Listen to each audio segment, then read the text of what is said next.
Okay, we're here for more Amstrad Action. As per usual, how we get to start. Issue number 20, May 1987. Still only £1. One whole pound. Not an official Amstrad publication. Britain's only magazine devoted to the Amstrad CPC 464, 664, and 6128. Amtex readers see page 5. Custom micro. Make your computer look like this. I'm sure this fur in the cassette deck will make it work really well. Also, why are the keys upside down?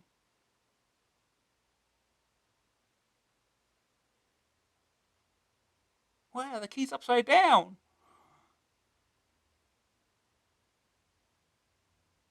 The cassette buttons aren't. Yeah, okay. Whatever. It's custom, I guess. Make all the keys upside down.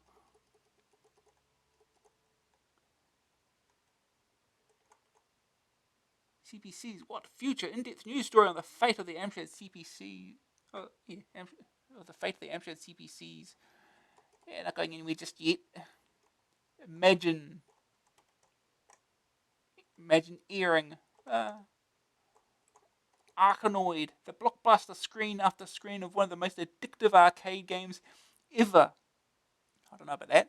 It's true to the original with sharp graphics and play features such as lasers with a Z, catch and hold, elongator, and much, much more. This is Arkanoid, the real thing. £8.95.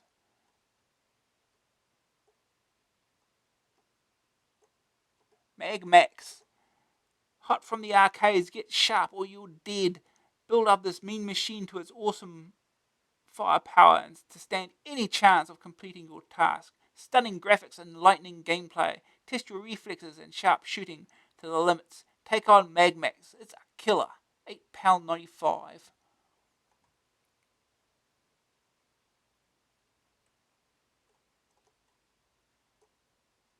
Army moves. You are one of the elite, a hand-picked crack trooper in battle against a formidable enemy. You'll need all your skill to take advantage of every situation. Stamina to keep on going when others would fail, and courage to face the ceaseless bombardment by enemy troops. Helicopters and artillery, if you survive army moves, you'll have some great tales to tell. £8.95. Super Soccer. It's a game of the season. Lace up tight and don't forget your shin pads. A fantastic soccer simulation featuring European competition, realistic gameplay with authentic ball controls and full positional play, whatever that means. Feature which allows you to organise your whole team when taking a free kick. Okay. Super Soccer is a 1 or 2 player game with the option of allowing up to 8 players to participate in a tournament competition.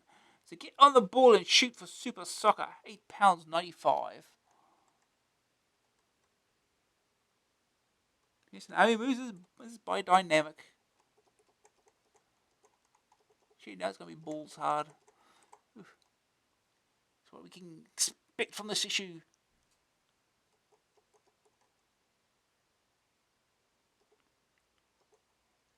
Look forward to Head Over Heels. From the authors of Batman comes another arcade adventure which is twice the size and features 2 delightful new characters. And more games.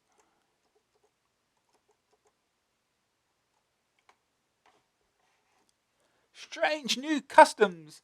As you see from the front cover, we've had a bit of fun this month customizing a 464. It was all in aid of our 3-page feature on gadgets that are a little out of the ordinary and can bring their personal touch to your Amstrad. We used RPM's keyboard with the novel upside down keys. Don't ask how or why he did that. And my colour monitor is Trev's technological canvas. We had to remove the internal workings of both to give them their paint job, not to be recommended because it invalidates your guarantee, and the innards aren't easy to get back together again. The cases were lavishly treated with spray paint and other artistic tools before reassembly and switching on at arm's length and with your fingers crossed.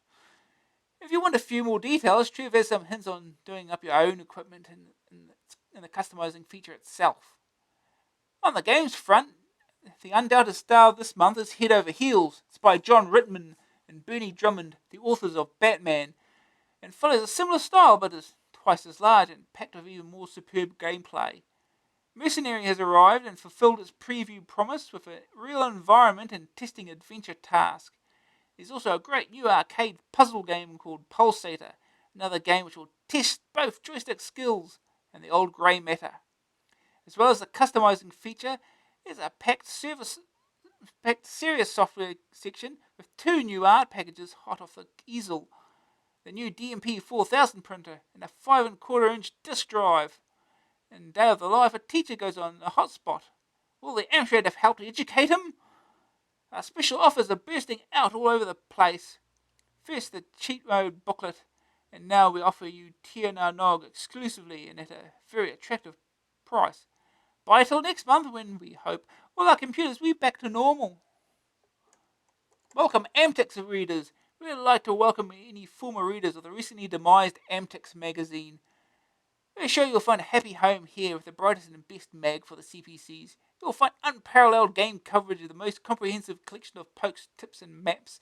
Lots of special offers to save you money, in-depth coverage of serious software, short and useful type-ins, help with technical problems, and probing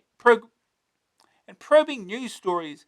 Think of this as your magazine. Many of the sections are produced from readers' contributions, and we're always alive to your suggestions.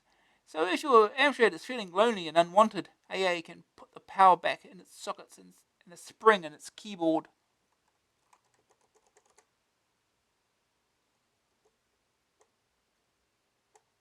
Yeah, here's an advert for Head Over Heels. Now, from the authors of Batman comes Head Over Heels. Double trouble. Hi, my name's Mr. Head. Some say I'm the one with the brains, but I don't think my flat-footed friend would agree. I'm a real sharpshooter, but without my pal Mr. Heels, I'd get nowhere fast.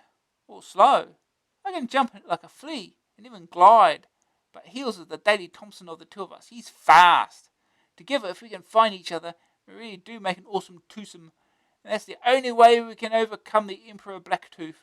Last time we entered Castle Blacktooth, we found the crowns of 3 of the suppressed kingdoms, but by that time I'd run out of donut ammunition, and my buddy was lost somewhere in the safari world. It was the closest we had come to defeating that rapscallion. We were jumping for joy, splitting our sides, dying with laughter. We were head over heels, again with an A. That's how you spell it. Except not there. Reaction. Fodder for this month's letters include Firebird's loading system again, disk prices again, and afterwards on our word processor reviews. Good.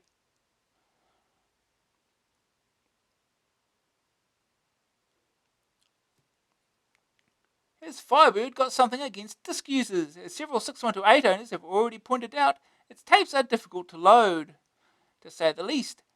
As if this is not enough, most of their games do not come on disc. And when they do, disc users have to pay £7 or £7 or £8 extra. Druid, Hive. How can they justify this when discs now cost £3? I'm sure I'm not the only person to have boycotted Firebird for this reason. My compliments to Tony Hall for his Trailblazer pokes. They're the best pokes since the Sorcery ones, many issues ago. I've walked on water ever since. His RAM disk program, AA16, was excellent too. Please keep the type-ins at 4 to 5 pages. They're one of the first things I look at. Now for the complaints. First of all, can you try to be more objective on football games? It's obvious that none of the AA staff like football. Let's have a proper review rather than a statement of what the game does, Football of the Year, or just plain blind hatred, five-a-side soccer. It's a fact that no football simulation yet compares to match day, but it's a bit of a constructive comment never harmed anyone. I have been a subscriber since issue 3. I have just renewed my subscription. I'm still taking the tablets though. One gripe is that more often than not, I have to wait several days after AA has hit the newsagents for the postman to deliver my copy. Can this either send them first class or delay sending the newsagents copies? Finally, there is a bug in Fastform AA16 cassette when formatting the disk to CPM system or a 2-drive machine. Instead of catalog drive B, the one with a blank disk in it, when it's finished, it catalogs drive A. It just shows that even you lot can make mistakes. Keep up the good work and keep drinking the cider. Ian Lingercray, Davy Hull, Manchester.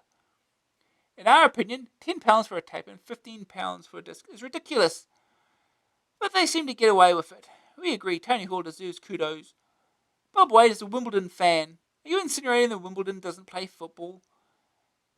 And says RPM, who knows absolutely nothing about football. Our publisher is reviewing the subscription system. Stay tuned. As for Fastform, RPM concedes there must be a 0 instead of a 1 somewhere. Watch for a patch coming your way soon. Patches coming out already. Spaced out target. I agree with your Space Harrier review totally, AA17. What's this first day target? Surely Bob Wade can get more than 500,000. On my third or fourth go, I beat 1,000,000 points.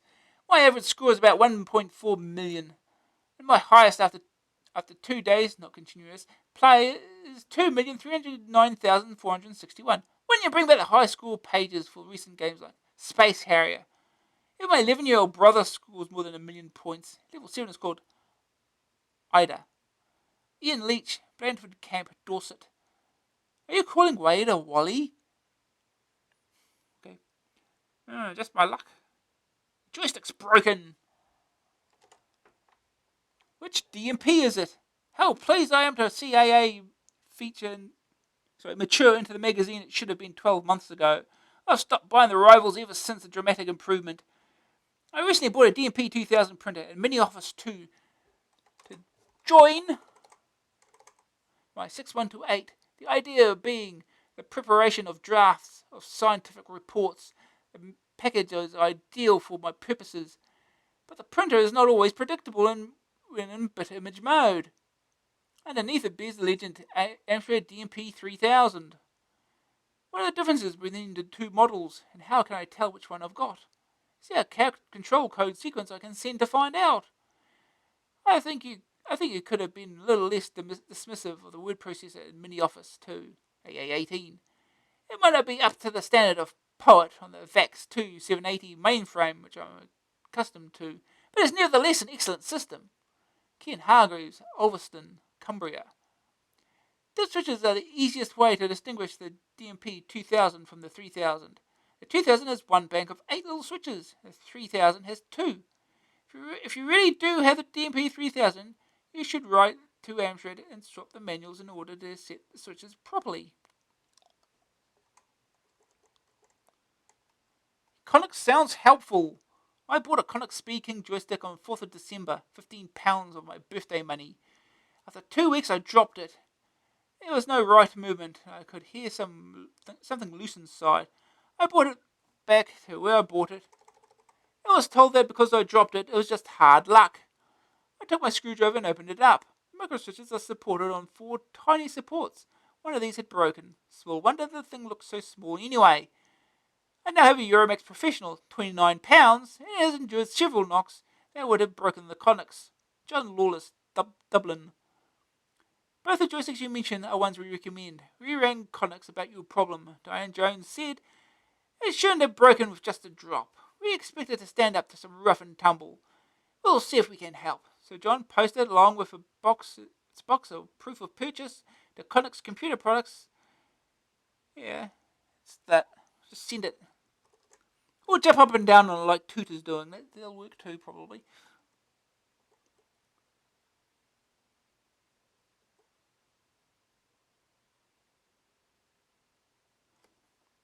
Author.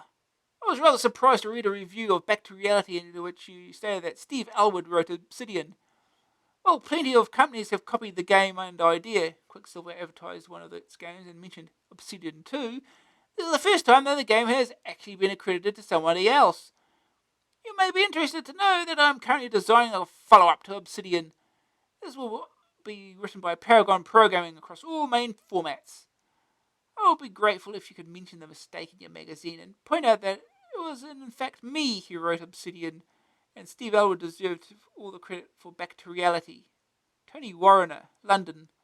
Apologies for our error. We look forward to a real sequel. They look so similar. Hell yeah.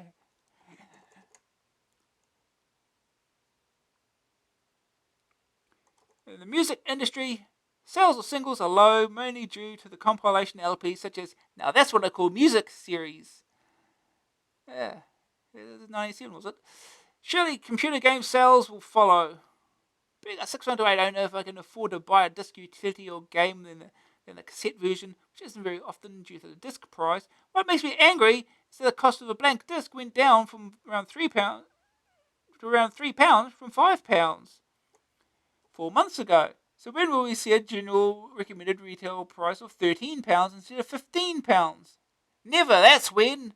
The software companies will politely scoop off the savings they make. It would be a quite different matter if the blank disc price had gone up, wouldn't it? Why won't software houses believe that if they lower their prices, they will sell more games to make a larger profit? Companies like Firebird and Mastertronic prove this, yet others don't want to follow. It's ridiculous their games are exclusively either £2 to £3 or £10, nothing at all in between. Surely the lower the price of a game, the less of a temptation of a kid to pirate it. Lee Russell, London.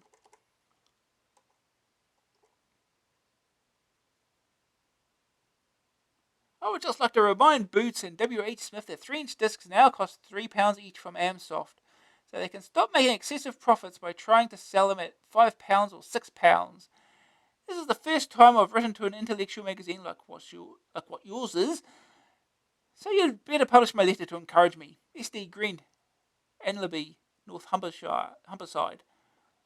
We quite agree with both of you, and we have little say in the matter. It's up to you, the consumer, to make your feelings known to the software houses with a bit of positive action. Why not support new price brackets like Gremlin's Westbank costing $4.99 on tape? Disc is still £5 more, but a new bracket. Or deal with Durell Direct, and you can buy its games on disc at the same price as tape. Good. Master Game Solution. Here are the answers for PB Green of Pontefract to his word square puzzle from the last issue. Okay.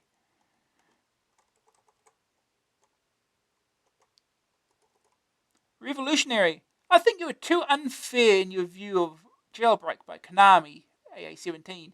It isn't that hard. I can get into stage 3. Hey, like that, Mr. RPM. Daddy Pample, Woodley Burks. You're not the first to beat me, admits RPM. For him, the real enjoyment of a game is not so much playing the game as in hacking it. We do test them. I'm writing to complain about the number of cheat modes that don't work. Is it 3 or 4 out of 5 that don't work? One of the biggest reasons why I buy this great mag is for the cheat mode section. I would not mind checking through them before you publish and trying them out on my computer with a game with a few coppers. My dad can mend the basic inside the program, but if the data's wrong, I've had it. By the way, I've got every issue of your mag, including issues 1 and 2, and I'm going to keep them. Ha ha ha! John Bainbridge, Litchfield, Staffs. We cannot print Bob Wade's initial expostulation. He eventually calmed down to say again that we do test them before printing, and that if we do make a mistake, we print a correction. But that he can't vouch for your typing, John. Yeah.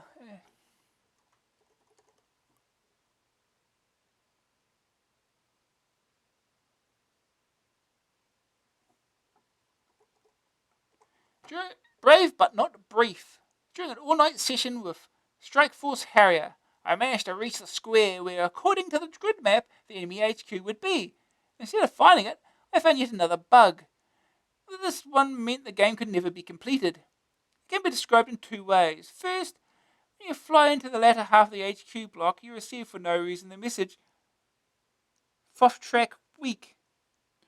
You are advised to fly on a heading of 45 degrees. You are meant to emerge in the last block you left, but in reality you emerged 32 blocks away. 2 hours flying time. The second way is that the enemy HQ does not exist. I phoned Microsoft and was put on hold for 20 minutes. I wrote a strong letter to return the game for a second time. A couple of weeks later, a gentleman who claimed to be a representative of Microsoft, phoned me and admitted the enemy HQ did not exist.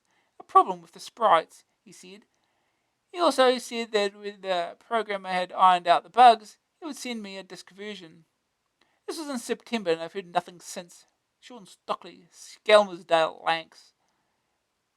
We hope with accuracy summarise your 3-page epistle, Sean. For future reference, always find out the name of the individual you speak to when phoning large organisations. How can we follow this up for you? A very helpful John Norridge of Microsoft told us that the enemy base is a bunker, looking from a distance like other rocks. But closer up, you can see it's a hangar doorway. Drop a bomb through it, game complete. John said if you fly off the top of the world, you're meant to wrap around, reappearing from the south, but not vice versa. The game is not meant to be easy. The faulty sprite appeared only in the rare coincidence of an explosion on the ground. You will fire and enemy fires simultaneously. Only 4 people have reported this. The first they couldn't reproduce and turned out to be a fault with the Amstrad. When another report came, the programmer was brought in and zapped the arcane bug in January. But only the brave suffer from it, because only the brave get that far. If you're really one, Microsoft will replace your disk. Gauntlet Gripe. After reading a review for Gauntlet, I went straight out and bought a copy on disc. Great and super game, but my copy seems to have a few bugs in it. In some rounds there's no way to go to the exit after killing everything, and after the 50 odd rounds, the computer goes on to a blank screen while the disk tries to load the screen data. As you know, new screens have to be loaded after each round is completed. Every few rounds. This is the end of my game. I have to start again. I see a bug in the program. I have 2 Amstrad 6128s, and there's no way both my computers are not working properly. Less than 3 months old. WLR Wong. Micronet.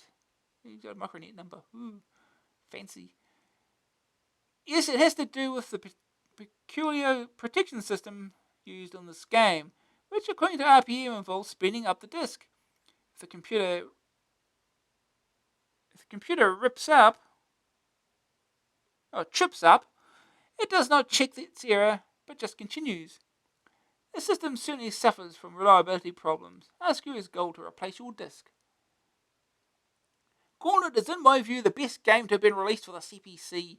I have no less than 3 copies from W.H. Smith, but I've had to return each one because they all kept crashing. At random, different times, different levels, 1 or 2 players made no difference. What a pity is I have found the game very exciting, challenging and addictive. S. Filipovich, Gloucester. I had the game on tape. It wasn't a problem. it never crashed. I think it's probably just on tape. And we ran out of tape, just rewind it and play the levels all over again. Oh, more letters still. Not in a bind yet. I subscribed in December and have not yet received my free master game and binder. Where are they? Full marks to Alexander Clark. His sound to light type in AA18 is amazing. Mark Saunders, Weybridge, Surrey. P.S. It's the 5th of February today. Is it the right address in the envelope? We had a flood of requests for binders and ran out of stock. More had to be made up, which took a while. But as soon as the big pile of big boxes was delivered to us, we posted yours to you, so we'd have space to breathe in the old barn. But you should have had your master game long ago. It would have been helpful if your letter had said A, subscription number, or B, which game you wanted, or C, a telephone number. Thanks for dating your letter. Everybody seems to have reacted to my little incentive about timeless correspondence. But you are the only one to date yours 12 times. And yes, you can conclude that you did address it adequately by now. The local postman knows where Amstrad Action, Somerton is.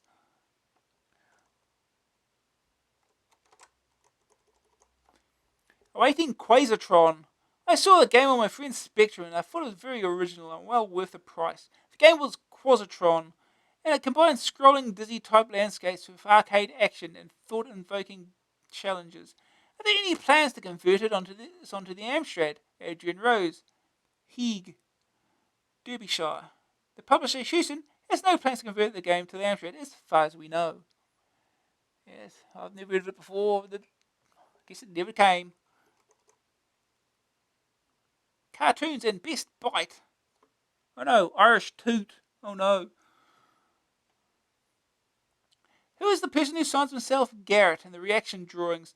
I've checked the staff list at the beginning of AA and cannot find him. In most of your ads, there is a phone number, but the Best Bite software ad only has an address. Could you please print it, as I have been waiting a month for a game I ordered and I want to check on it. I would like a 14-year-old pen pal in the Galway area. Alan Crowley, 1 Hillcrest Court, Knocknacara, Galway, Ireland. Good. Chris Garrett is a freelance cartoonist who lives in Birmingham.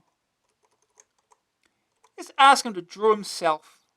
Hey, give me the red of the photo. I've got to draw a likeness of myself. We rang Best Bite for you. Peter Lees runs it from home at Tunbridge, Kent. He's an A-level student, so he isn't all the time to answer the phone. That's why he doesn't print his number. His book showed your order was posted 2 days before we contacted him, so it has not reached you by the time you read this.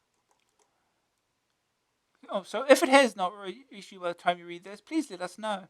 In order to avoid future problems, Peter says his ads are from now on will be confined to products immediately available from his suppliers.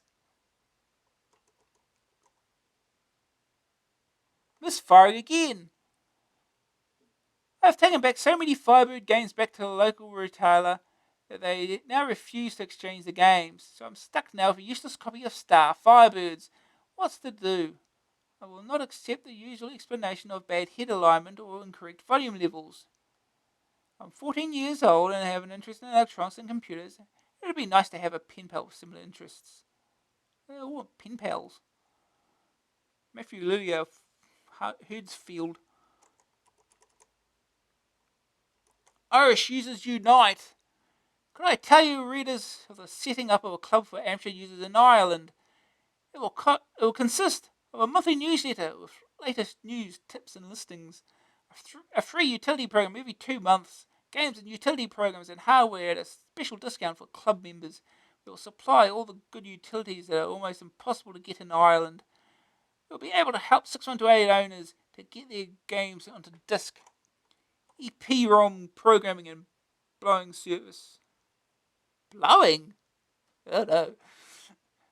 We believe it will be the only club in Ireland for Amstrad users, and would like anyone who would be interested to write to me so that we'll be able to put a price on the club membership when we can gauge to the extent of the user base in Ireland, which we believe to be very big and growing. James R. Cahill, Ferns, Enniscorthy, Ireland. Wexford, huh?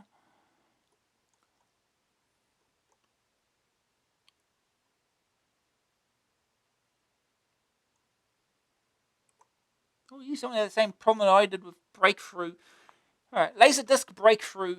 I'm a newcomer to Laser Basic and find the manual confusing in places. If there are any LB users out there who want a pen pal or swap tips, etc., please contact me. Is there a bug in US Gold's Breakthrough? I can't seem to get past the bit at the beginning of the first level. When I reach the hills with my road leading down and I try to go down, I crash and I have to start again no matter how far away I am for the size of the hills. Mark Lee, Stillorgan, County Dublin, Ireland. Is that Northern Ireland? I don't know.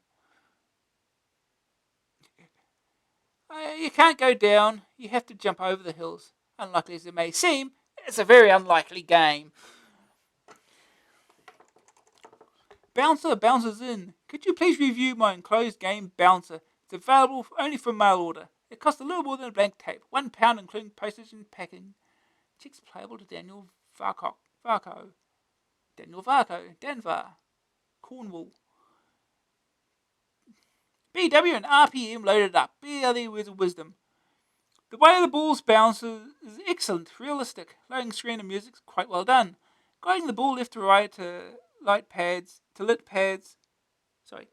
hit pads at the bottom of the screen in a specified order is quite an enjoyable test of reactions, but its interest will rapidly pale. Not a bad effort, but it needs further development. If this were a sub-part of a bigger game, it would be a lot more fun. Then, the £1 would be just a sub-part of a bigger price. And look what else arrived in the same post. We cannot, of course, accept responsibility for relationships between readers and user clubs and pen pals, so use common sense.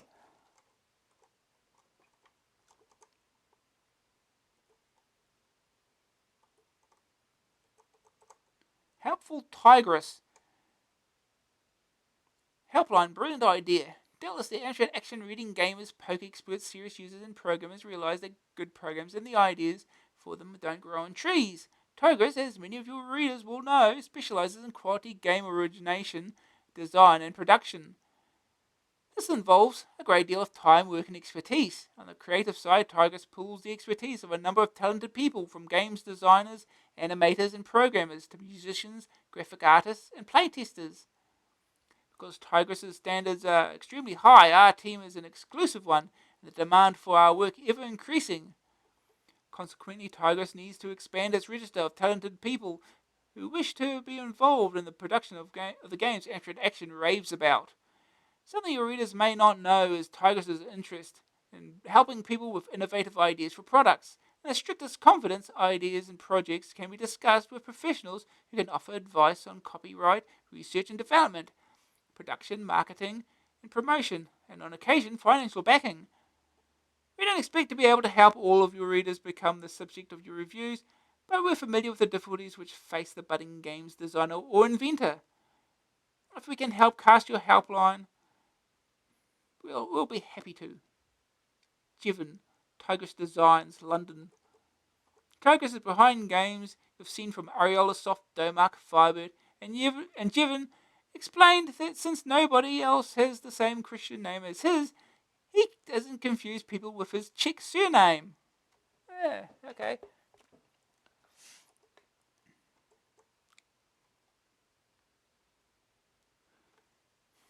All amazing awards. Why don't you do a New Year's honor list? For the craftiest conniving cheater award, I nominate Phil Howard. Every month you see pokes coming from him, and they are the most favourite games. For the exclusively excellent entertainer award, I nominate Spin Dizzy. It's always a game of distinction. And for the right royal rubbish award, Bridget. It's a rubbish game. Okay, good. For the absolute amazing adventure award, Warlord. It's great. For the diabolical distressing dismissal award, Planet of Death. A game that will always be rubbish. And for the loveliest literal letter award, I nominate me. I'm great, I know. Stephen Parkinson, London. Oh, okay.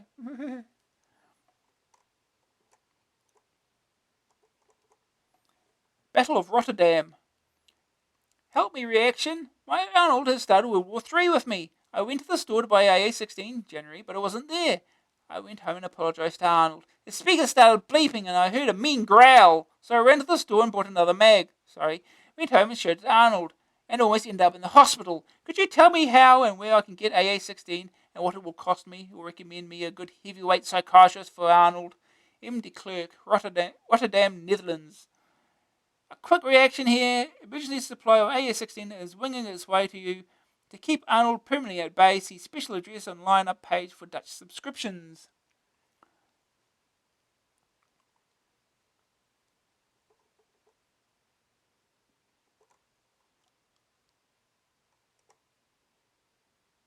Okay, AMC. Now we get all the news. We've been at this for half an hour already. CBC support via threat from +3.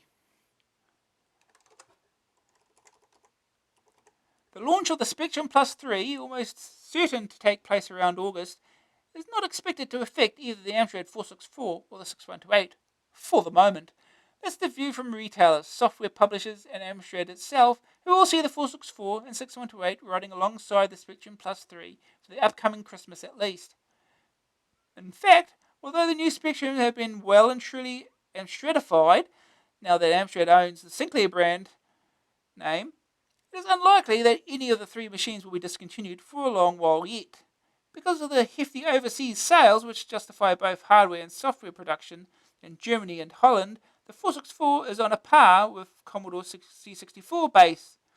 In the UK, both Dixon's and Smith's stated that they are currently continuing with hardware sales of the 464, although they were cautious about selling the 464 alongside the Plus 3. So what's it all about? Well, the Spectrum Plus 3 won't be CPC compatible, but it will come with an integrated disk drive like the 6128, and is expected to cost over the £200 mark, but not by much, according to a member of a secret talk held by Amstrad to give software houses an idea about the new machine. That means 4 machines will be available from Amstrad at under £300. The Spectrum Plus 3, the green screen 464, the colour 464, and the green screen 6128. Although none of the machines is likely to be dropped by Amstrad because of their overseas sales, the view from the UK is that one is one and possibly 2 machines too many. The problem is compounded because software houses have been slow to release products on disk. W.H. Smith's spokesman commented that software sales on the 464 are holding level, and I think we'll be continuing with it. But exactly what hardware Smiths will be selling later this year was not yet certain. I think we'll leave it for 2 or 3 months. Adding that the prime concern is the machine base, and we're still doing very well with the Spectrum. Smiths seem happy enough, but the general view is that the 464 tape machines will probably be the first to get dropped if and when the axe falls. It doesn't yet. Software house Durrell said that of course they would carry on writing for the 6128 if the 6128 was dropped. Sales on disk are about 35% of our Amstrad market, so we're very pleased with it. Durrell commenting... What? What is that word?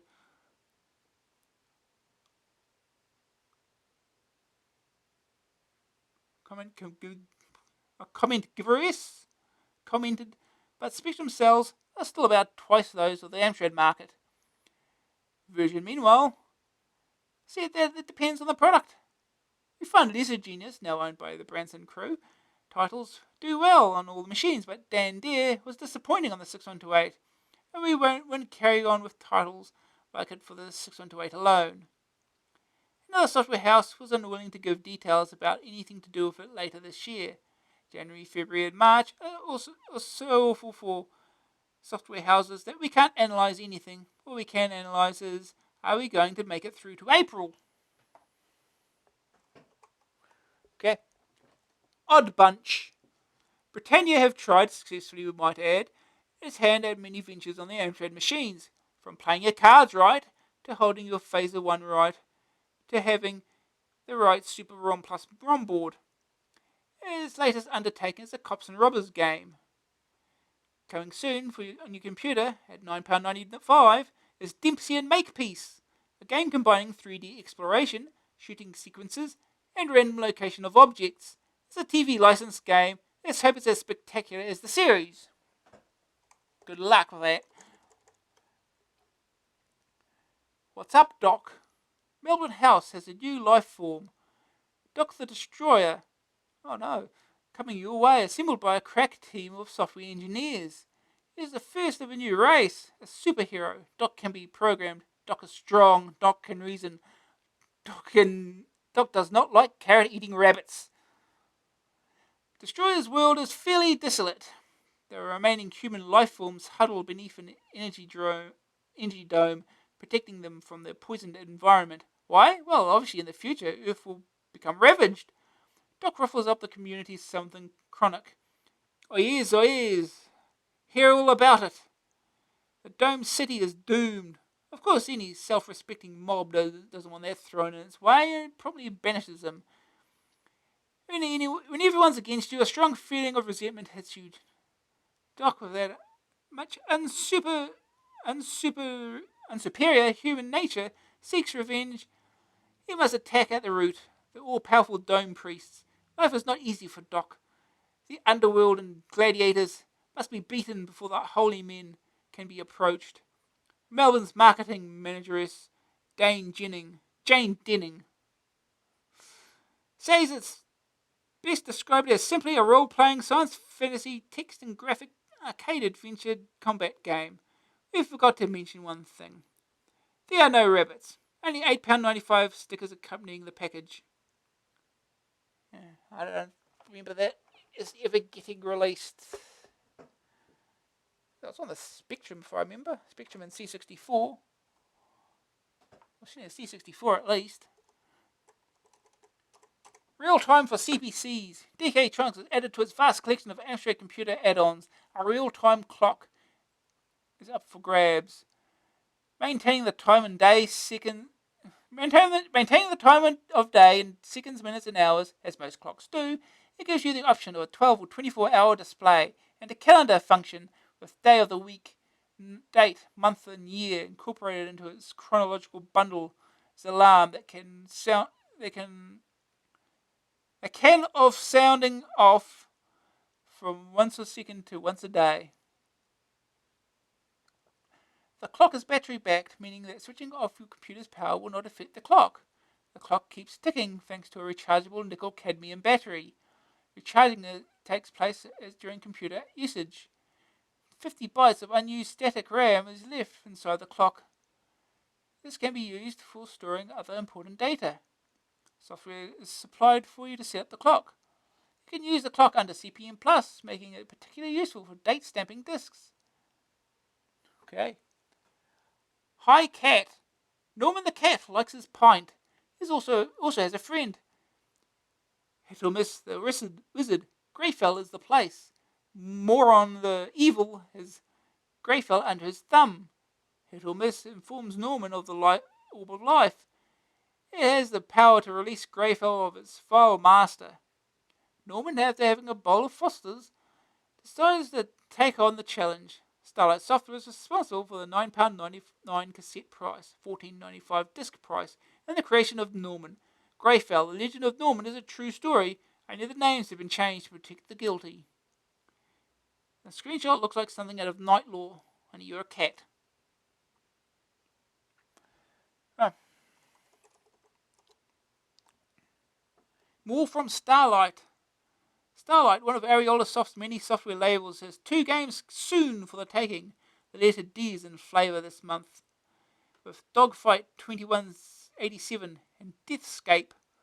Dogfight hurls you into the 22nd century, with you, Rhett Dexter, sounds familiar, humanity's last hope. For cries of Get Dexter, whoops. Your spacecraft takes it to the heavens. Blast the aliens, blast their spaceships, blast the spatial generator. Actually, you're supposed to search for the lost spatial generator, but blast it anyway. More horror from CRL. Dracula, which caused much controversy as the first piece of software having an over 16 censor sticker, has another terror-laden title lurking in its tracks, Frankenstein. We're pleased to know that CRL has run out of sticky labels. The game, not to be confused with Ariolasoft's Bride of Frankenstein, reviewed in this issue, is based on the novel by Mary Shelley. You play none other than Frankenstein. CRL claims horrific animated digitized graphics, powerful descriptive text, terrifying sound effects. Lack of a censor label is more than made up for by the £9.95 cassette or £14.95 disc price tag. Oh, we're going to talk about Deathscape. Blasting plays a major role in Deathscape. Dexter is not involved. Varg and the Soul Federation, due to political incompatibility, are not too chummy with one another. Their differences are settled with one-to-one combat in the Tunnel of Death. There can be only one victor. Your turn soon comes. As soon as the elite soul-fed fighters into the tunnel you go. Of course, rules change. You are attacked by an entire fleet of Vargs. Ah, well, good luck. As yet, no definite prices have been given. For that matter, no release dates either. Fishy software. Piranha plans to release Flunky. This is a game with large sprites like Trapdoor. And its puzzles are even weirder. The game is set in Buckingham Palace. Flunky shows us what it's really like inside the royal towers. Odd creatures lurk the corridors. Deadlier ones roam the cellars. Even Her Majesty rears her head, commanding you to find, among other things, the royal corgis. For £9.95, you can become an employee of the royal household and get to work. A wonderful Don Priestley game Flunky is.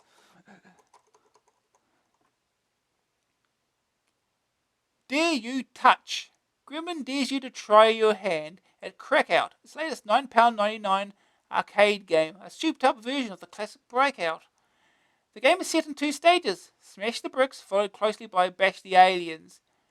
Crackout will have you engrossed before you've finished admiring its simplicity. There are almost infinite levels of gameplay. So there's a level editor, I think, or you can load more levels or something. Missile speed and bat inertia are a couple of the many user-controllable options that Crackout boasts.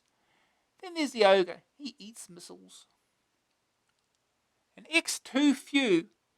Xarian Star Corporation Solar Energy Grid is your destination. Another X would have gotten you to moonshine. Add one to that and you're on your way to a great Australian pint.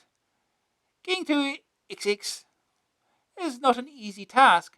Energy pulses block the path ahead, and X2 many may not help either. While speeding around the grid, you must destroy disruptor pulses and collect energy crystals left in their wake. For £7.95 cassette version or £14.95 disc version, you can lose your head in X's. The game CRL's Sunstar. More umph. The Way of the Tiger and more recently Avenger have been Gremlin's answer to the martial arts beat-em-up games. They were in thing not too far back. Trying to keep a flagging horse alive is Samurai Trilogy. Karate, Kendo, and the Samurai Way have been incorporated into one package. You must attain the ultimate accolade of Samurai Warlord, selecting your training program from a large set of options. You fight opponents under the guidance of Master Chu Yu. If you gain this much honoured title, your name may be inscribed on the walls of Chop 'em Up. Oh. For £9.99, you have the chance of going down in history. As they're all chewing and chopping, none have beaten me, hero. Oh, why Amtix closed? Amtix, the Amstrad magazine aimed largely at games players, has been folded by Publishers Newsfield. Issue 18, the April issue, was the last to be published. Although rights to the title was sold to database publications, Amtix has ceased publication as a separate magazine. The official reason for the sale was that Newsfield wanted to concentrate on their 2 main computing titles, Crash and Zap 64, and the new youth title LM. Others in the news trade have pointed to the magazine's low circulation and advertising revenue as a more likely reason.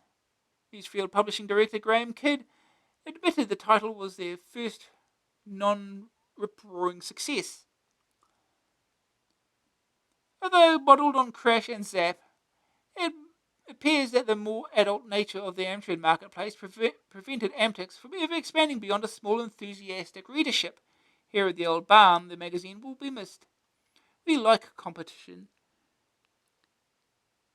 And it won't be quite the same without all those anti-AA letters Amtix loved to print. The Two Towers. If you're a fan of J.R.R. Tolkien's books or an addict for adventure games, in Melbourne's follow-up to Lord of the Rings, Shadows of Mordor, will be right up your street. The adventure incorporates refinements to previous Melbourne House games such as The Hobbit and of course Lord of the Rings. Features promised to include complex problems, a close storyline to Tolkien's second volume, The Two Towers, extensive location descriptions, 800-word vocabulary with 128 character English input. What looks to be a blockbuster will hit the shop shelves around June. And the price, $8.95 on cassette. Uninterrupted power. PowerGuard is 2 uninterruptible power supplies giving your computer system protection against voltage dips, surges, interference, and complete power failure. The units are rated at 125 and 250 watts and have a battery standby time on mains failure of 20 minutes, enough time to save any important data and switch off in an orderly fashion. Prices start at £420. Oh. More cheapies. Codemasters bringing out Ghost Hunters, a platform game where diamond necklaces and silver goblets play an important role. Written by Philip and Andrew Oliver, who already have Super Robin Hood to their credit, is going for a usual cheapy rate, £1.99. With a screenshot, yeah, macho energy. Silver cheapies. Thrust was one of 86's most successful budget games on the Firebird Silver label. Following hot on its heels, Thrust 2. Will it be another blockbuster? We'll have to wait and see. A similar setting to the previous game, an artificially created planet, just add sugar to taste. An orb, a battle cruiser, underground caverns, a task. But wait, there are differences. 10 lives. The planet's name, P2112. Androids, a different title, Thrust 2. £1.99 gives you the privilege of clearing P2112 of its dust-covered atmosphere. You can't wait. Happy days are here again. Oh no, it's Trivial Pursuit. Play Trivial Pursuit again. Baby Boomer Edition out now. Again, it asks you if you get the question right, because it doesn't have the answers. Enduro Racer. Jump into the world of enduro racing. Spectrum screens, because of course they are. The Sega coin-op conversion puts other top software houses to shame. It sets a new standard for arcade tie-ins.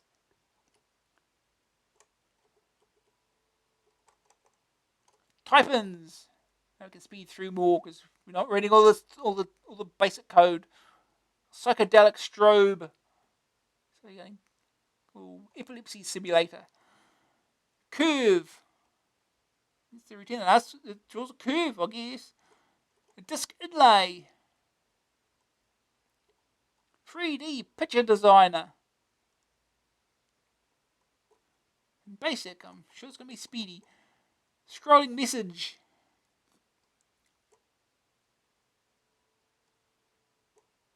Figgy, computer copy holder. The first ideal microcomputer show, 2nd and 3rd of May 1987. Computer enthusiasts, why not take a day out in the luxurious surroundings of the Kensington Exhibition Centre and see an exhibition to suit everyone from business users to home computer enthusiasts. Many famous brands on show and much, much more. It's a problematic. Books or articles on CPM.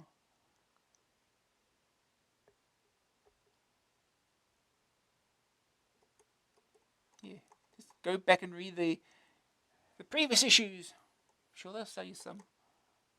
Toot, without a face. Oh, memory loss. How? Please, can you explain the memory? I'm completely lost by it. Programmers use calls and pokes and peeks and numbers and things. What are they? How do they work? I'm learning rapidly, but I've come to a sticky end with memory. Oh dear. Where's your memory map? When in basic, of course. That's what it's like.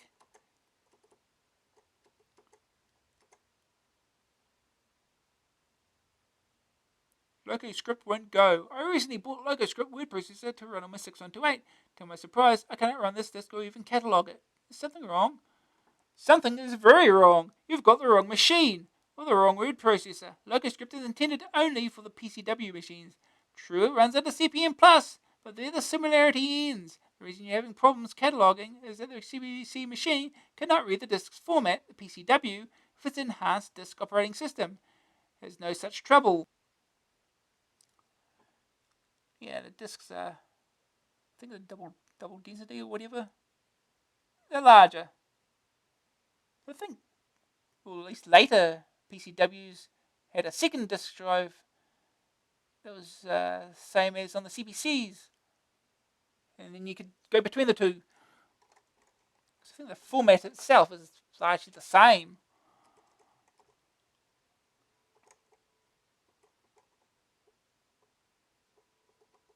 Oh, those are hot tips. Not more minus signs.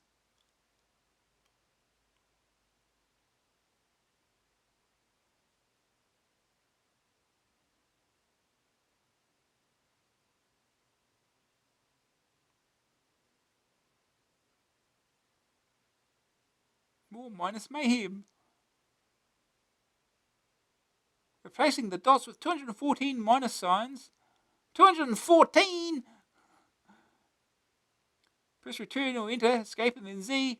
The screen colour changes, the cassette starts up, and the screen offsets to the right. Yes, I know it's all useless, but as you have a prize for best tip, why not one for the worst? You can always give away the month's worst action test program. Okay.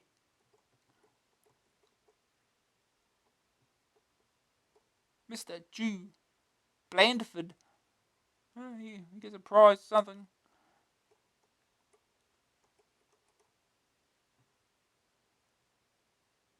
Oh, here we go. PCW's conquered. I wrote this short routine to enable my 6128 running CPM Plus to read and write to a PCW system format disk. If you're in a dual drive system, it's best to patch only one of the map drives and use the other to access the normal CPC system or data disks. After this routine is executed, the drive will only access a PCW disk. To return to normal, the last byte of the DPB disk parameter block has to be poked with 0. This normally means address FF7E for drive A and FF99 for drive B. And you got source code. You do an assembler, you idiot. Oh, here's a customization thing. Don't give me static.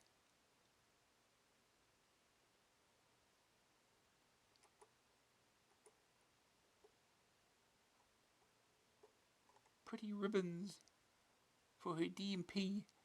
Yeah, if you have an odd printer and are having a tough time replacing the ribbon, okay, just replace the ribbons.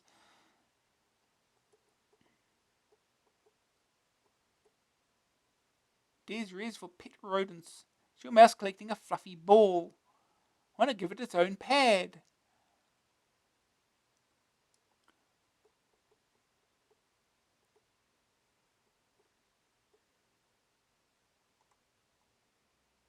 Recommended clothing. Dressing correctly for using a computer is most important, so take a few tips from an expert at looking cool behind the keyboard, the editor.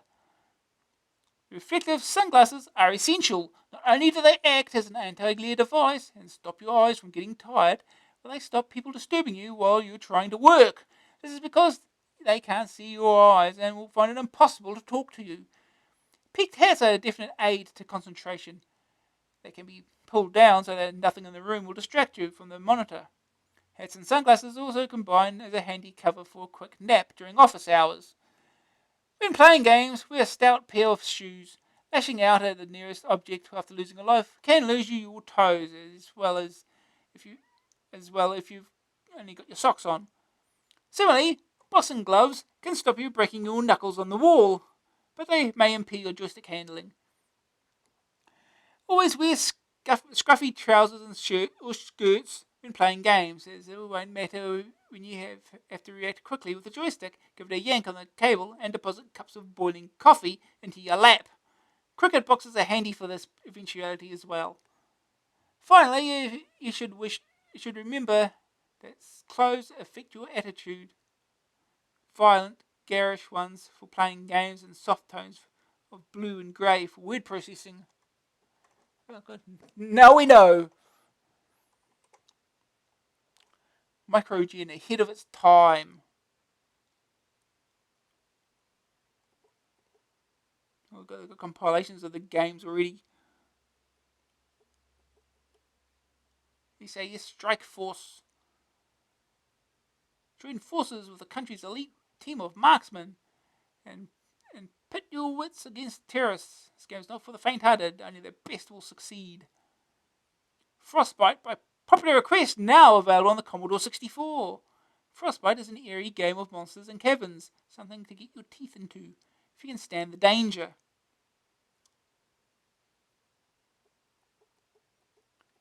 These are art packages. Easy Art, Microdraw. $14.95 cassette, $16.95 disc.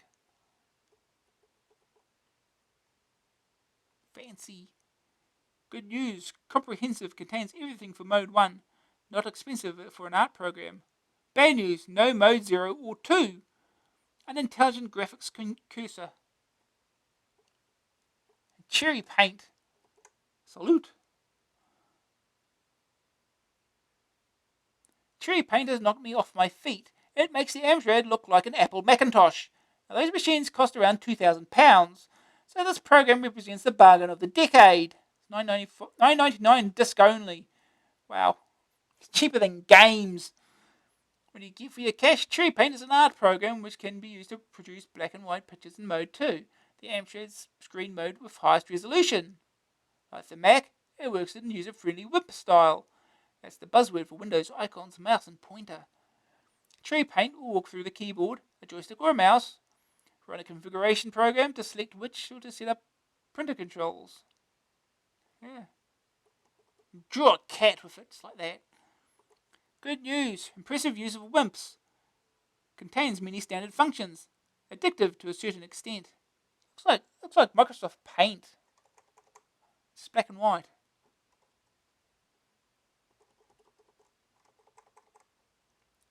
Looks like Microsoft Paint for a Macintosh.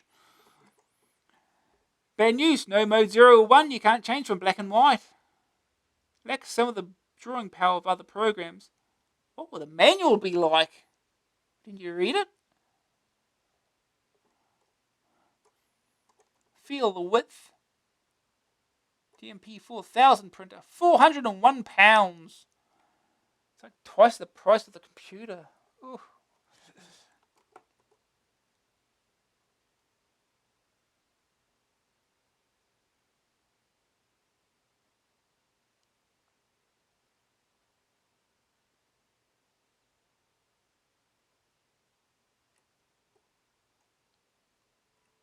Nine pins, not 24. Well, it's not 24 pins.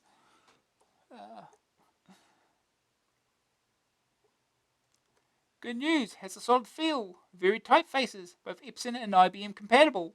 Takes paper from 2 to 16 inches wide. Bad news, business or not, £400 is a lot. Handy front loading is gone. Near letter quality is not the best. Mega Drive. No, not that Mega Drive. Silicon Systems, £200. A 5 1/4 inch second drive.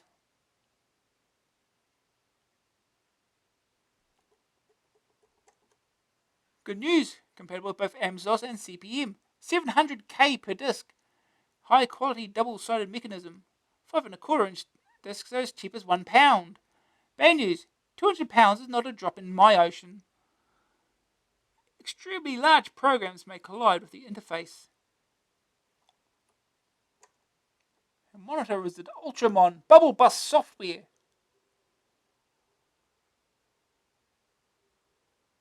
And Bubble Bus do utilities as well. Reasonably priced at £15. Powerful debugging tool. Added features are well thought out and useful. Once mastered, never forgotten. Bad news, uses up 16K of memory. How about a ROM version? Hamsoft and more direct to your door. Your disc box. A TV adapter. A light pen. £10.95.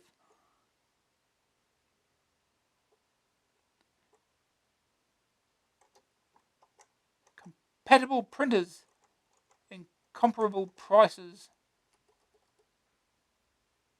£349 plus VAT. Guess the VAT is what makes it, puts it up to £400, huh?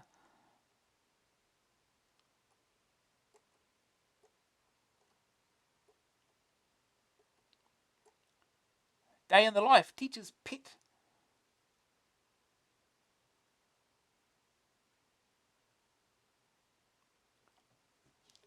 Martin Farrar teaches science, maths, and English at Ashwell Junior High School in Hull. His Amstrad churning out tests does little to raise his popularity rating among the students. Early morning rising in the middle of winter is one of the curses of modern life, or any other life. Over breakfast of tea and toast, in the dark and cold, I read the worksheet I prepared last night for the children in my charge. More curses as I discover a grammatical error. Fortunately, with a CPC 6128 and ProText on ROM, it's the work of a moment to load, correct, and print out the revised worksheet on a DMP 2000. While I'm at it, I print out a song sheet for the choir I'll be seeing in lunch hour. I have a growing collection of songs, worksheets, information sheets, and letters to do schoolwork. With my keyboard skill, the initial time I spend on typing such things is not inconsiderable. But as the store of files grows and time taken in producing new files from old decreases, new files for old, there's a ring to it. Churning out tests. At school, I duplicated a science test prepared a week ago to give to the fourth years in the afternoon. While they are taking the test, I'm able to mark and find the raw scores for the third year test given the day before. The ease with which I churn out tests on the word processor does little to raise my popularity with the students. At home again, I wait my turn as sons Paul, 11, and Robert, 5, play on the computer. I reread Amstrad Action, one of the 2 computer magazines I buy regularly. Many of my purchases I made after reading the reviews in AA, the Rumbo Romboard, ProText, Batman, Art Studio, Spin Dizzy, to name but a few. Paul and Robert are sapping everything on sight, and a borrowed tape version of Gauntlet. I decided to kill 2 birds with 1 stone and send off a subscription to AA asking for a copy of Gauntlet on disc as a bonus. Amazing value! What a creep. Robert tries his program on next. I called it Robert's Sentence Maker. It enables him to build sentences from words he's brought home from school. He takes a perverse delight in Daddy is in a tree eating at the cat, or Paul is a silly dog in a toy shop, and then prints them out merrily, giggling all the while. Arguments break out between the two as I cry enough. At last I'm able to do some work. Before starting work, I print out a letter for my wife, Kathy, who is a little weary of the machine, unlike Robert, who grew up with the phrases like, "This joystick is no good," falling from his lips. I also produce a couple of forms stored on disk that she needs regularly in her role as a childminder. Taking the raw scores from the third year test, I load up a program to charge the marks to a second percentage scale and then sort them into order. I list the marks in my mark book. I don't use the computer for everything, and then load up a program to write some reports on the tested children. These remarks I will later print out, so I have a hard copy for the coming open evening. Leaving schoolwork, I concentrate on chess, my other hobby. Apart from computing, I'm secretary of the Beverley Chess Club, as well as captain of one of the local teams. I use the computer in a number of ways.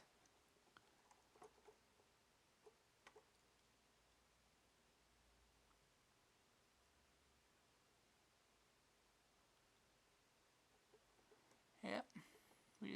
We get on to the games, shall we? We're at the games, finally. It's been an hour. More than an hour. We need to get on to the games.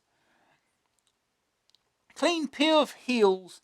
There's one outstanding game this month showing a clean pair of heels to the rest of the games. You can't afford to miss it. It's Head Over Heels by John Rittman and Bernie Drummond, the authors of Batman. I think we've already noticed this. It stars 2 tremendous new characters in an even more complicated arcade adventure than its predecessor. Somehow the programmers have managed to double the number of locations while keeping the graphics as superb as ever. Endless variety and lots of depth are also guaranteed. Needless to say, it's the master game, so flick to those pages for the full details. Some great full colour screenshots and even a helping hand. Well, Toots found himself some heels. He's happy about it. Mercenary makes a crash landing this month, with the expected AA rave awarded being well earned. It's big, it's complex, it's got great graphics, and it's in glorious colour. We've even got a great competition on page 76 to win a compact disc player, just by recognising some buildings in the game. Pulsator is an original combination of shoot 'em up and puzzling that will keep both your joystick and your brain busy. You control a sphere in an abstract landscape of gateways, mazes, and rooms, filled with hostile spheres and useful objects. Delightful gameplay hallmarks the game as something special. Finally, come 2 fast action games that will stretch your reactions to the limit. Shockwave Rider from FTL is a futuristic nightmare set on scrolling walkways. Sigma 7 from Jarrell is a 3-stage shoot 'em up, munch it up, puzzle it up. That's enough ups, Ed. It starts off easy but gets maniacally tough at the end. Hey, you don't read that, read this. This is a heavy gamers read, the nuttiest read around. One review beyond. Cue music roll titles, read reviews. So yeah, let's get on the reviews. First one is Pulsator, a Martech. $8.95 cassette, $14.95 disc, keyboard or joystick. Well, I mentioned joystick first. Okay. Pulsator is an arcade puzzle game designed and programmed by Softeam. The game is composed of many flick screens that add to the puzzling nature of the action because you can't see the whole game area at once and have to map things out.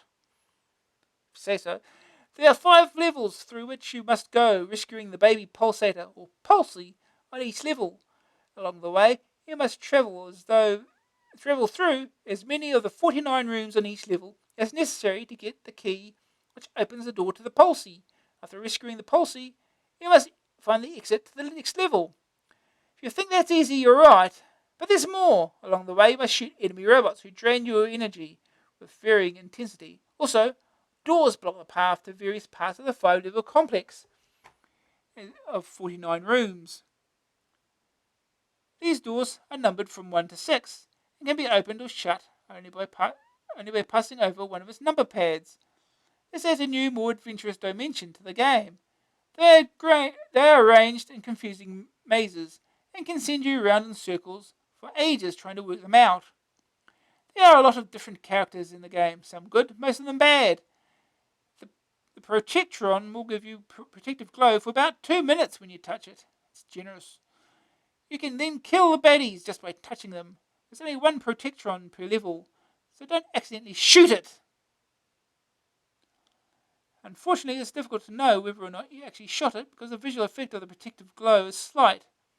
Invariably, you won't realise you have the glow until the warning sounds to tell you that it's about to wear off. The Thiefrox is the worst of the baddies. He cannot be killed by your protective glow, and in character of his name, he will steal a key from you if you are carrying one. Gunga Dis is one of the most common ones and the most infuriating. When he touches you, he temporarily disables your gun for a seemingly infinite time. It will take several shots to get rid of him. Resurrectron will come back to life after you've shot him. In his second life, he is indestructible and will kill you on contact. Oh. Some of the other items are useful, or a pain in the back of your neck. Picking up the skull and crossbones will temporarily stun all the robots. Be careful of the question mark, it is really annoying. Softeam says, have fun with it! It reverses the horizontal action, so pushing it left makes you go right and vice versa. This will not be so bad if they hadn't placed the question marks next to force field squids which kill you on contact, and the reversal lasts forever. Yawn. Passing over an oil drum will replenish your power level. Collecting 3 will give you an extra life. Wow!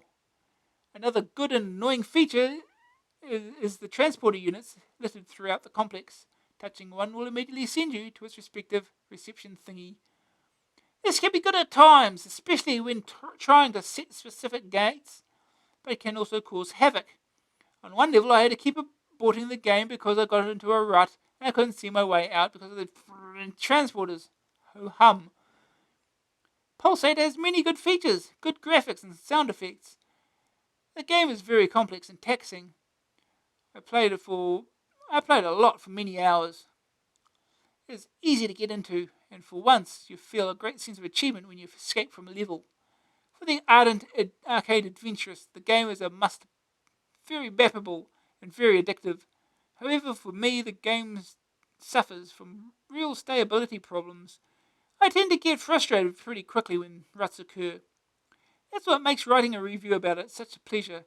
I spent an hour or 2 caught between 2 transporters and a couple of one-way signs, culminating in unmentionable words and a rapid power-off. Although, a good game, worth getting and of definite appeal to most people. First day target score, 30,000. Second opinion. I love this game because it combines great arcade graphics and action with some wicked puzzling. You'll need plenty of logical thought and a penchant for blasting too. I don't share Chris's frustrations with the game. I found they just drove me on to find the answer and try to complete the level. Very original game and gameplay that will test you for a long time. Green screen view. All features visible. Your object identification. Protectron gives them vulnerability when touched for 2 minutes. You can kill baddies just by bumping into them. Thiefrox White ring pulsates. Okay. You have to show us the animation. Removes a key if you're carrying one and can't be killed if you're otherwise vulnerable. Gun guard disc. Temporarily disables gun and has to be shot 7 times. Resurrectron comes back to life after being shot and is indestructible. Key releases the baby pulsator from each level. Baby pulsator. The poor little mite is always trapped behind a door and makes a crying sound. Oh no. It's a baby. Skull and crossbones temporarily stuns the robots. Question mark reverses the controls. One-way paths. You can't go the other way. Transporter. It's a blank square. Useful for rapid movement, but depends on the state of the gates. You might end up confusing or trapping yourself. Exit. Once you release the baby pulsator, this will take you to the next level. Here's a screenshot. More screenshots. Where's the baby pulsator? Can you hear its cries for help? You'll probably be hearing it soon. The verdict. Graphics 76. Fast screen flipping. Great design for screens, characters. Dull, earthy colours. Sonics 43%. Sound effects lack oomph. Grab factor 85%. Problems hook you immediately.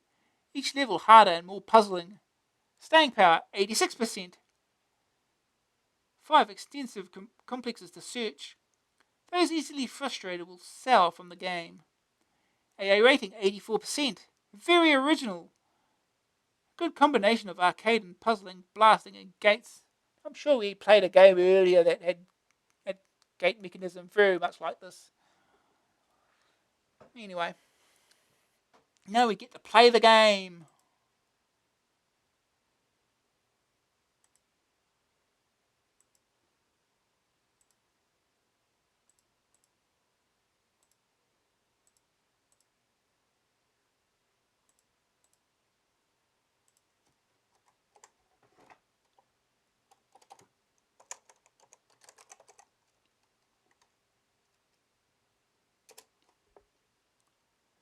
Hey.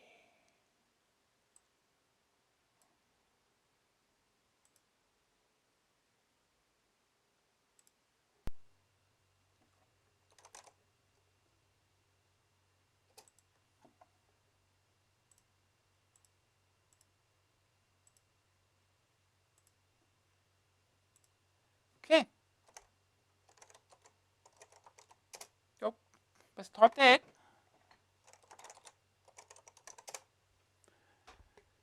Loading pulsator.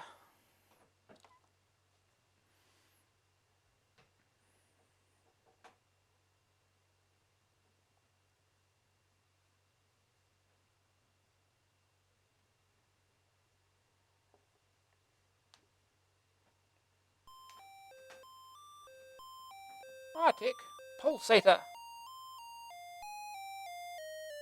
High scores. 110,000. Use a joystick or the following keys. Designed and programmed by Softeam. Music from Mayview Computers Limited. Music programmed by Mark Alexander. Music and music code copyright 986 M. Alexander. Demo mode.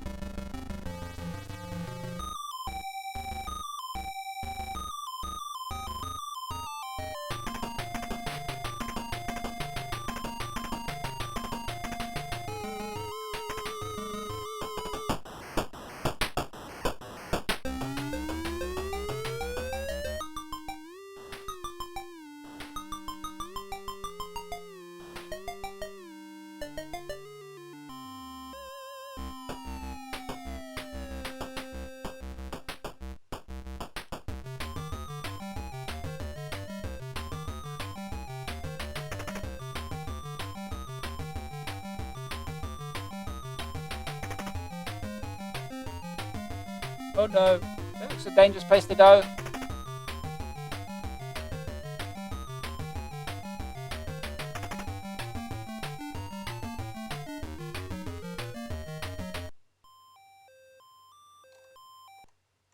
Let's go. Level 1.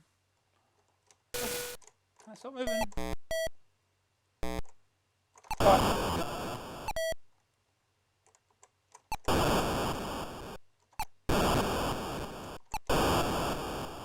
Anti-projectron. So protected for about 2 minutes.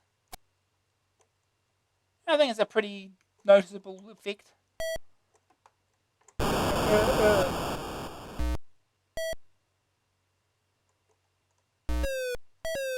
Oh, there's your baby. It's a crying.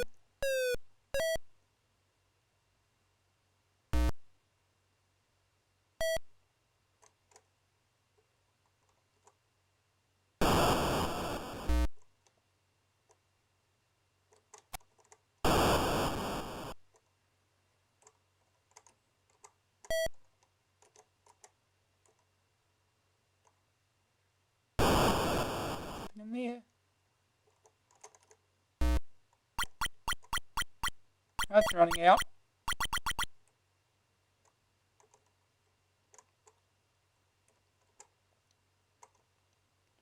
Where was it? 3 and 4 gate.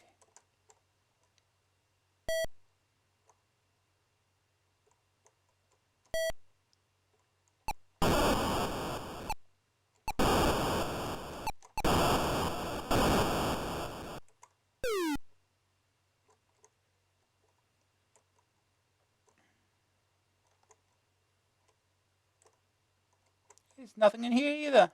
How about that?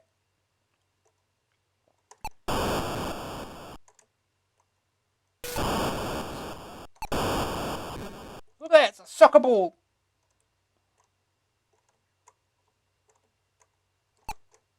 You can't shoot through them?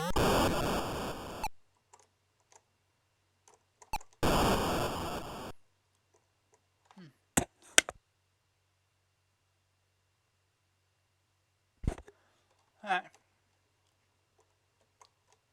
It's gone crossbones.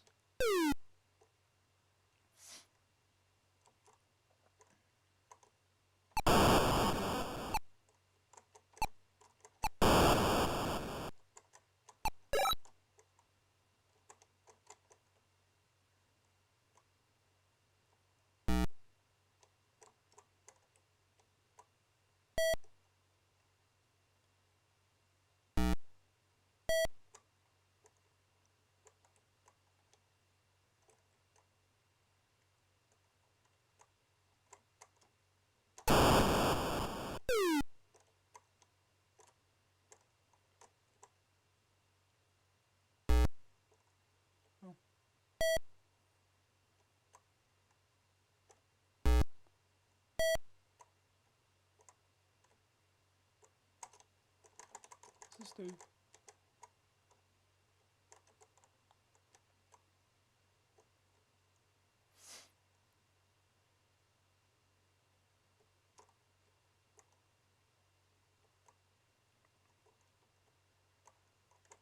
We go up here, shall we?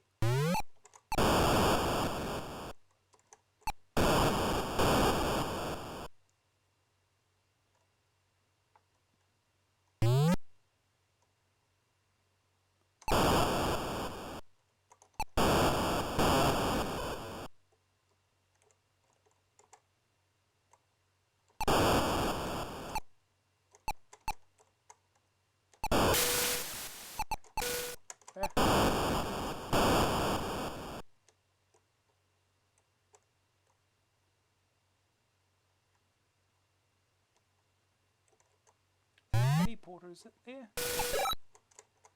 Oh, that stops you from shooting. Okay. Okay.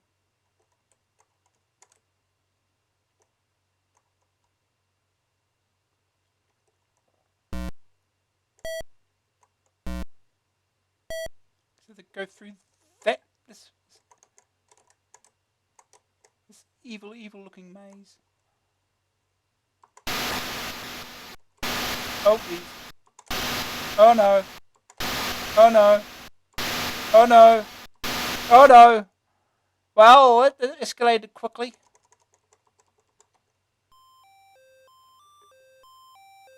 Try it again.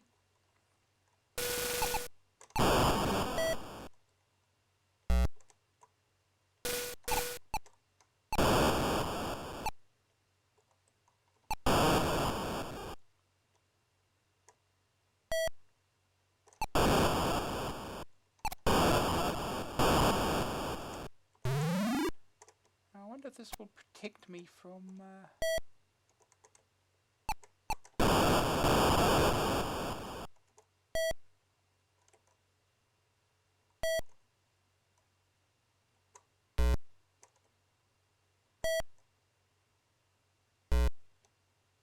Oh.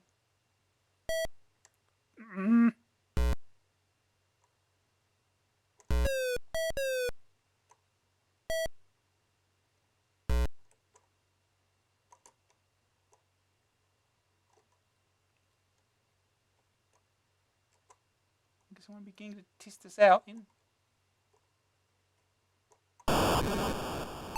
Does still kill me? Yes, it does! And you lose it. Okay. Does not protect you from everything. Okay, duly noted. Does not protect you from everything.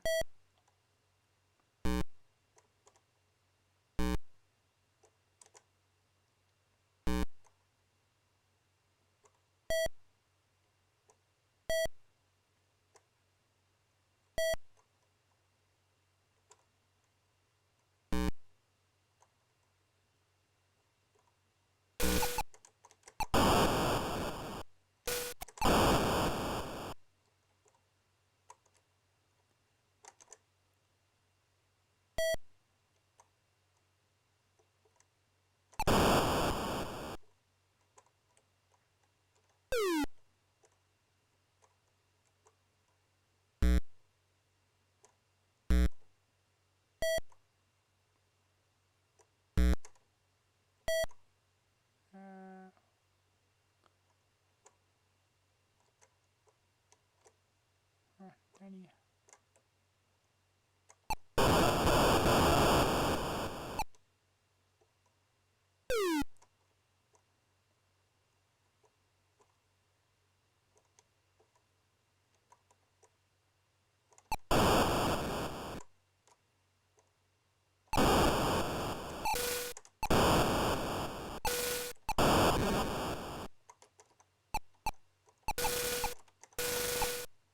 Damn it. Oh.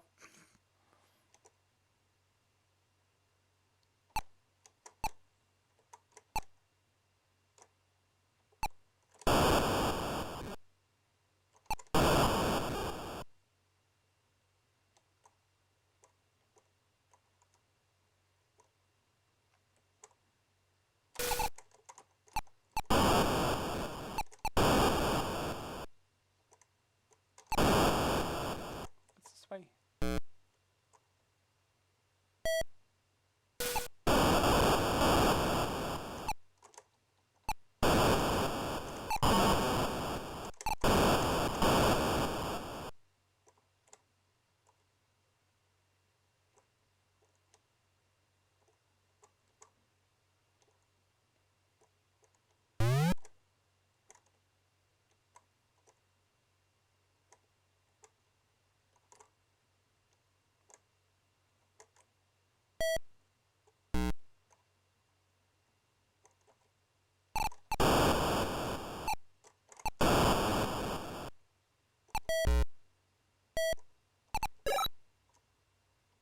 Alright, now I can't shoot.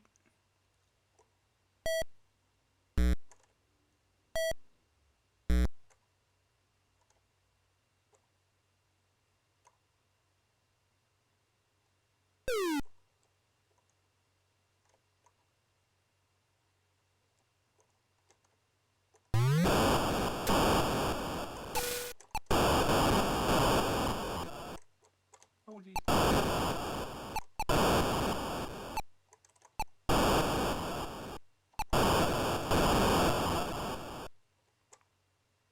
That's just a shortcut through there. Don't like the looks of that. It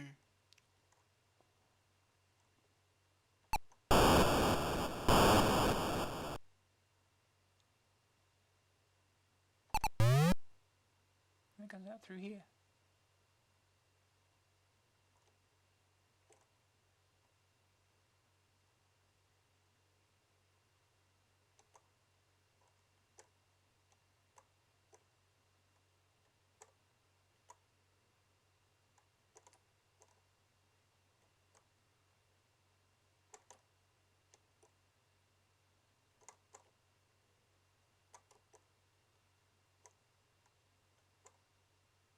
Yep, I'm already lost. Through here, can't I?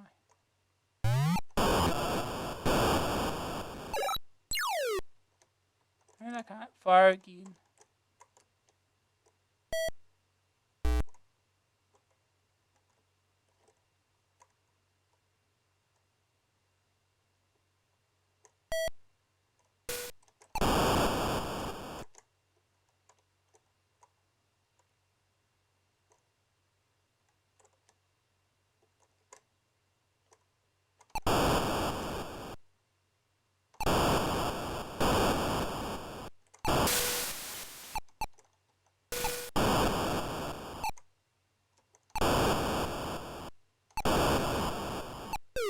Right, got the key.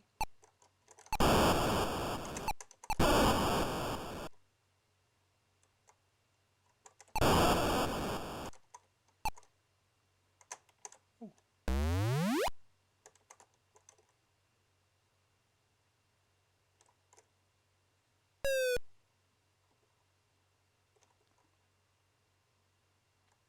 Okay, I have the key.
Just oil in here. That's all that's in there.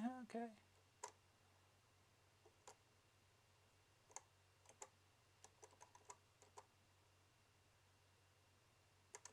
There's the dead end. Oh!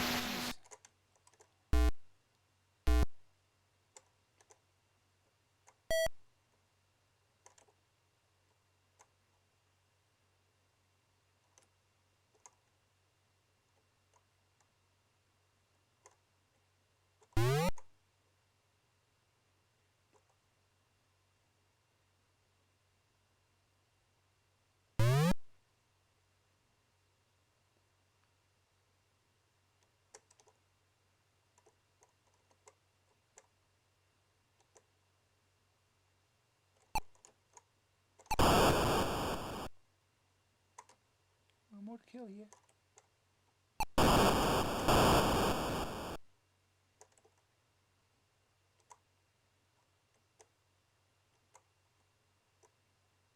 I'll find where the baby pulsator is.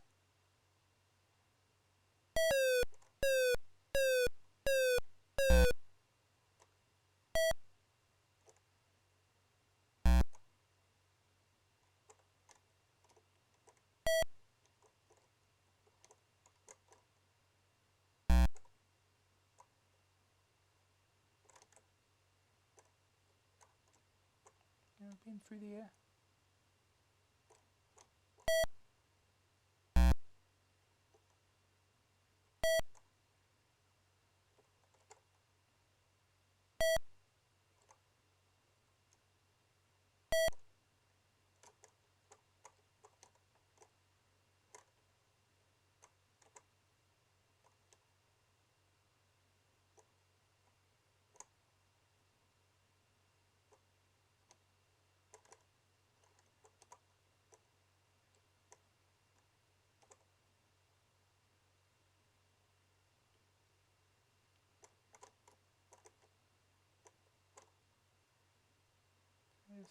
There it is now.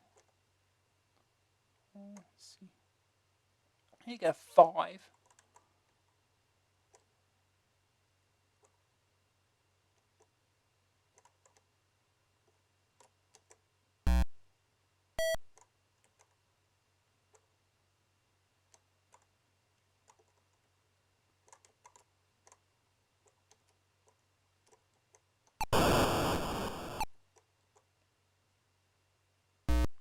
lose the 5 going that way.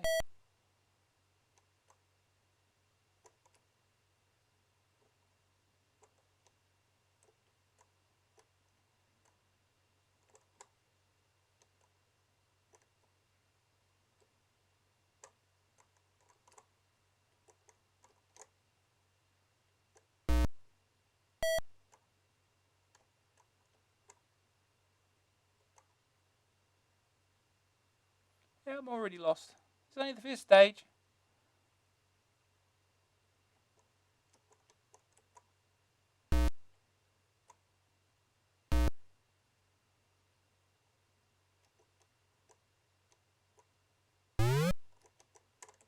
I've got a 5 here.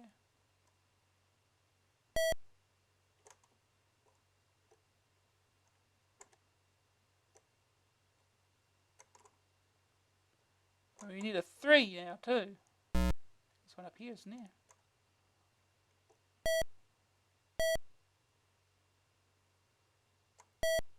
Yeah. Back.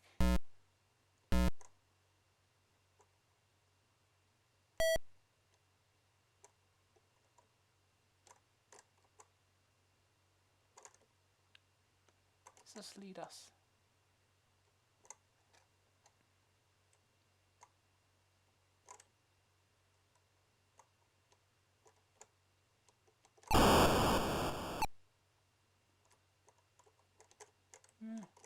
Nowhere in particular.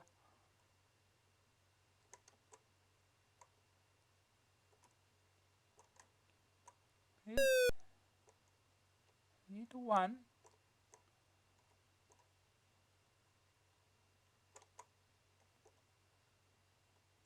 This one right there. What's this from there? Okay.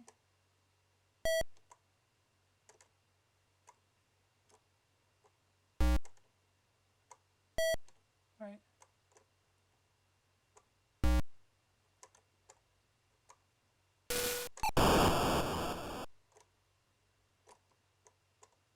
I need the 1 here anyway.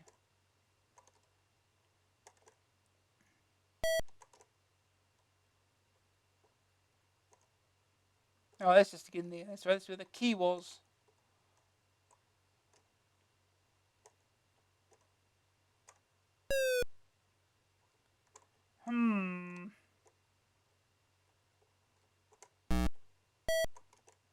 So I need to keep the 5 open to get to the get up there again.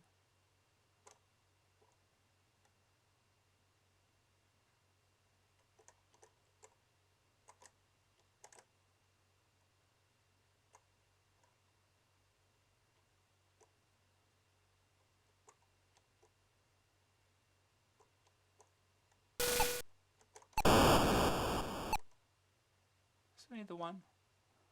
Damn it.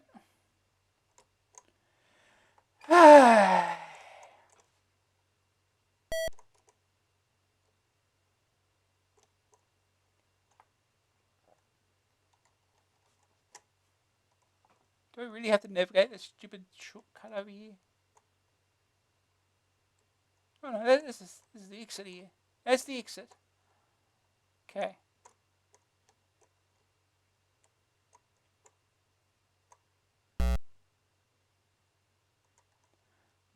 Still need the 5 open now.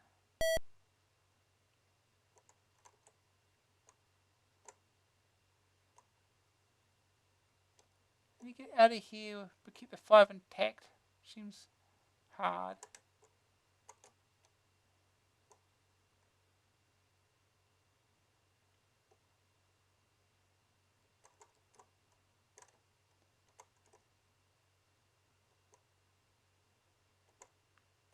Does it help much?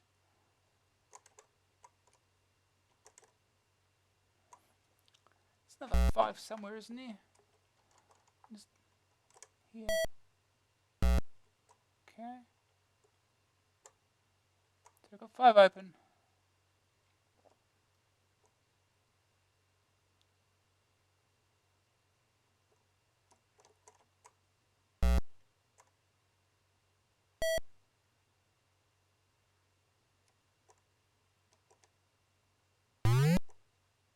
We're just back here now.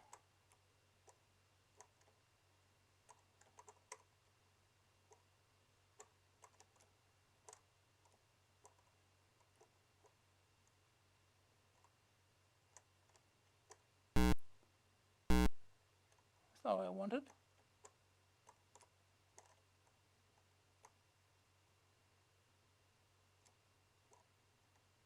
Here we go around again.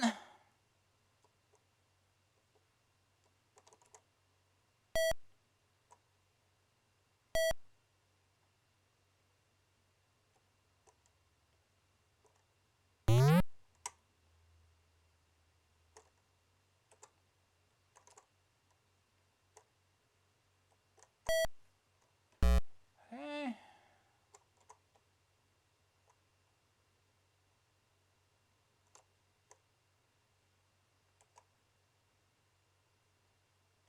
This way. This will help, but I think we are we there? That doesn't really help much. It's got a 3 here. It is back here again. That was pointless.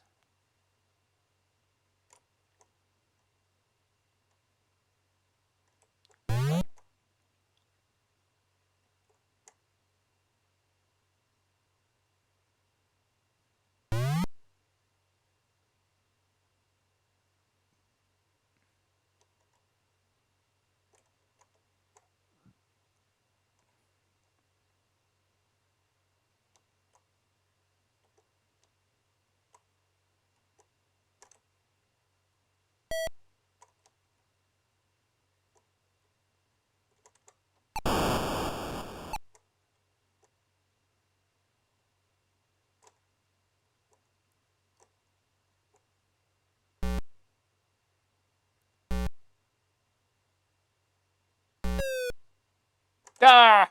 We're the one off.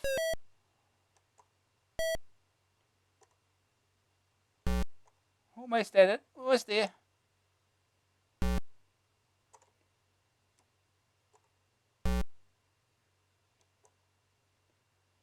There we go.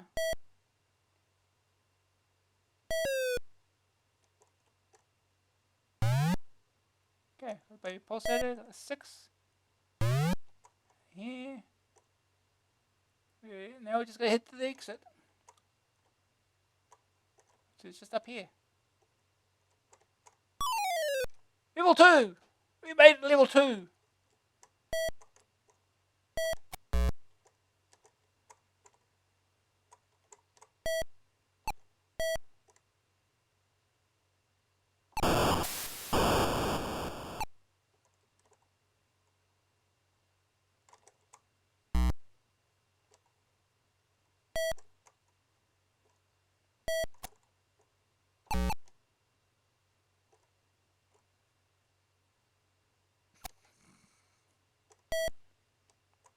Okay, I get the idea.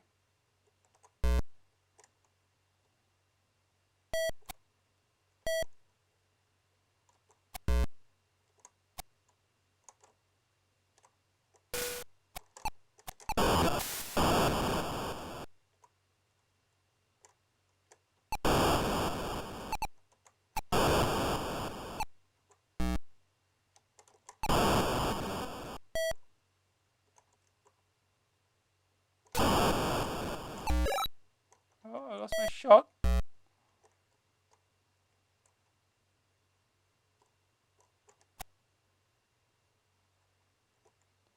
Anyway, I think I'll leave it at that. We don't want to play this for too long. We ain't got that much time left. Get more than one game in. We completed a level. Got past 30,000 points. That'll do. Let's get back to the magazine.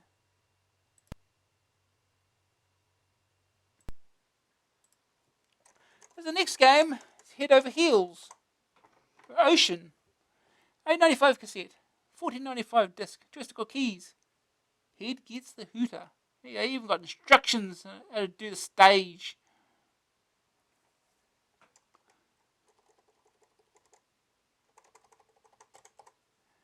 John Rittman and Bernie Drummond are without doubt the masters of the Amstrad arcade adventures.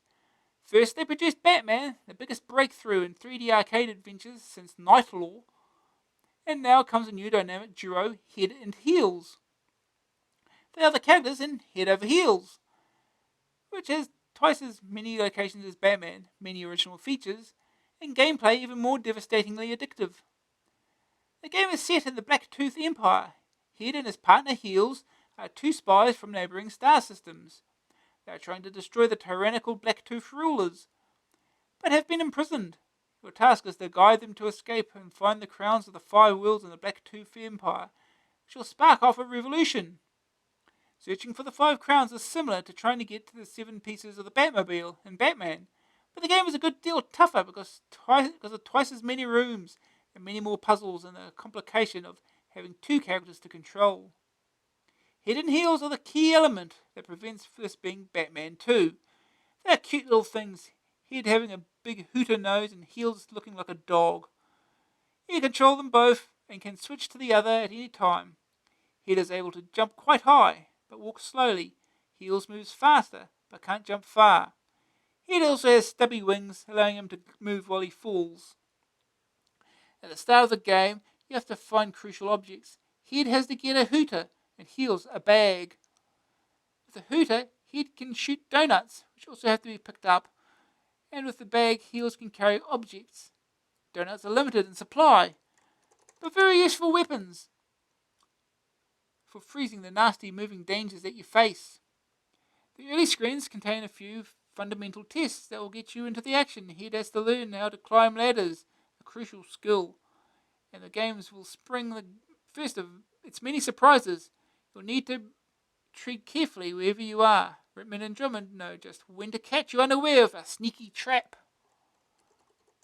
Before long, you'll get both characters out into a marketplace where they can meet. Once together, Head and Heels can do something amazing. Just jump Head onto Heels, and they combine to make a single unit. You now have the skills of both of them: speed, large jumps, carrying, and shooting. You'd think there'd be no reason to break this formidable partnership apart. The programmers have concocted a harder game than that. On a ladder, Head has to go it alone. Heels, on the other hand, is the only one that can use hush puppies. These dogs that never move are quite happy to let Heels leap all over them like a staircase. But the trouble is they disappear at the sight of Head. Other obstacles to Head and Heels as a pair will require a variety of skills and combinations. Sometimes the character will have to go it alone.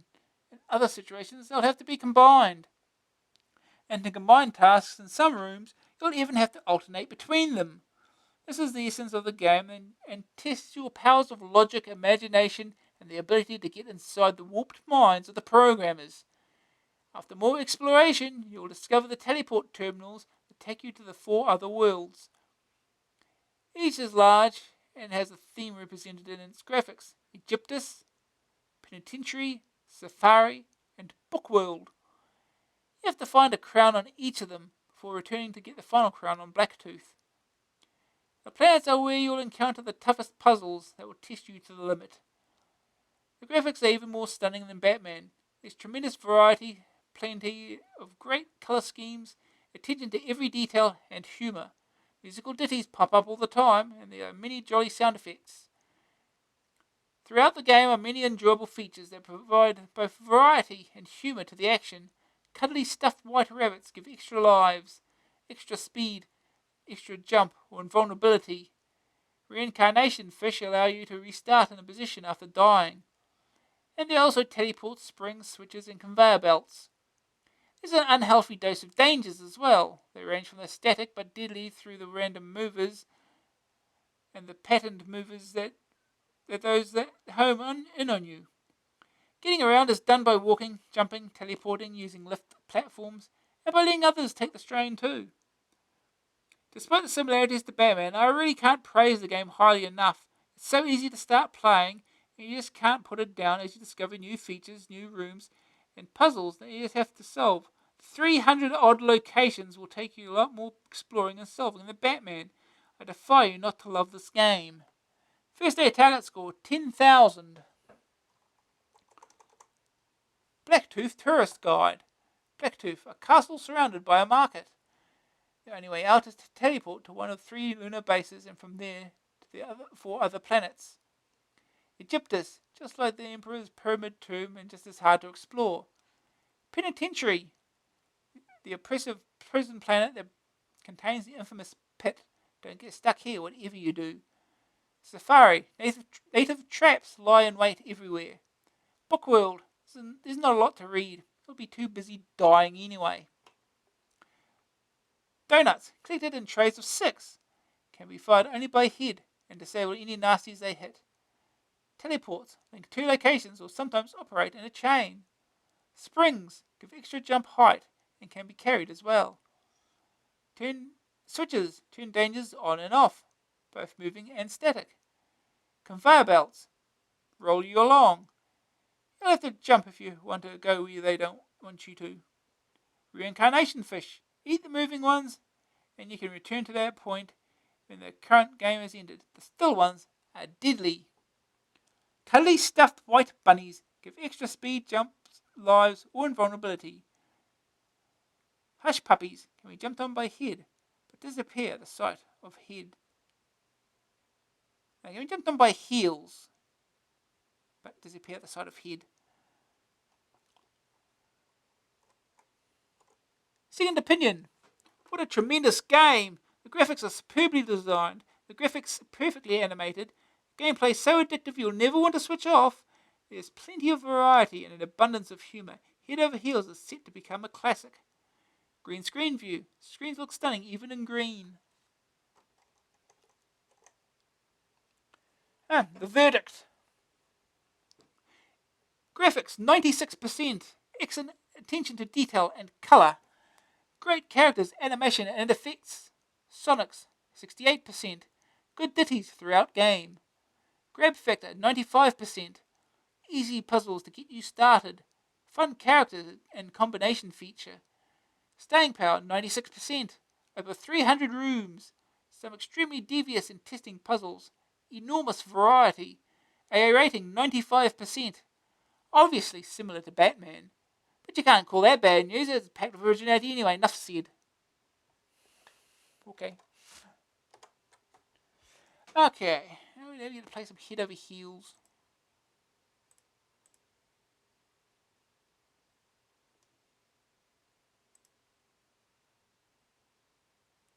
Click the thing.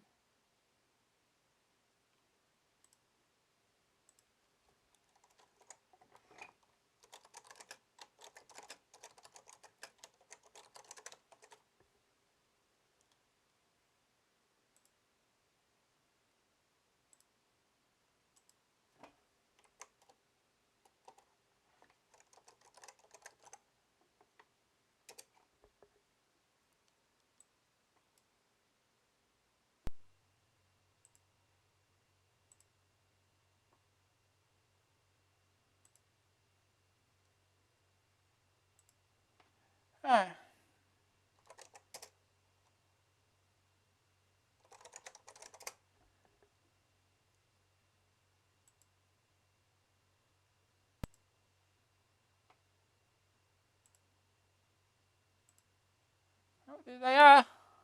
Head and Heels.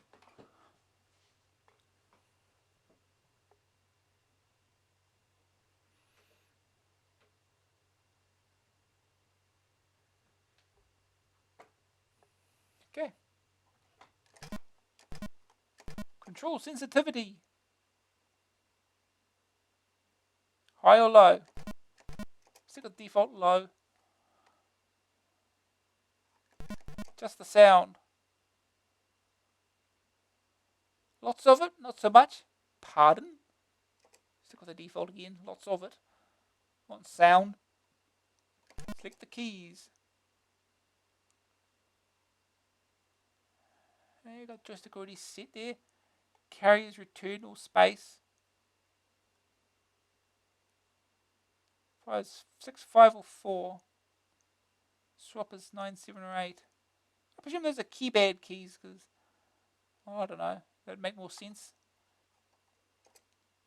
Oops. Well, there's a key to the left.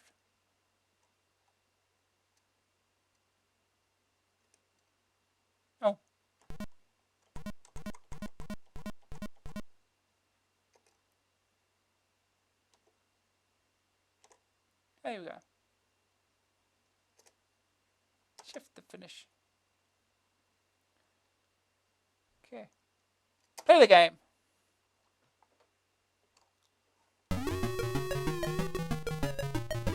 Back to the Empire.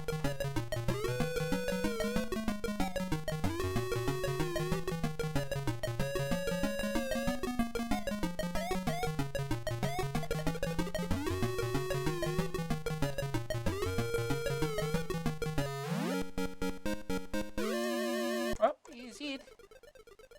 It's a letter to start you off. Oh, jeez.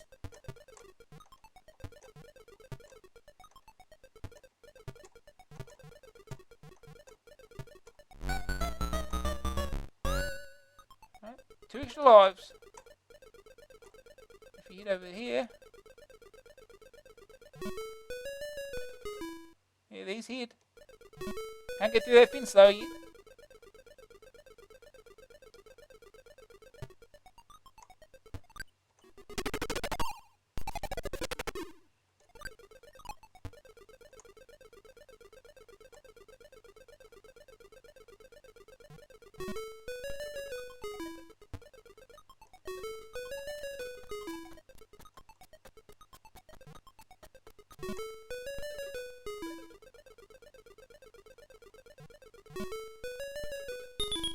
Some donuts.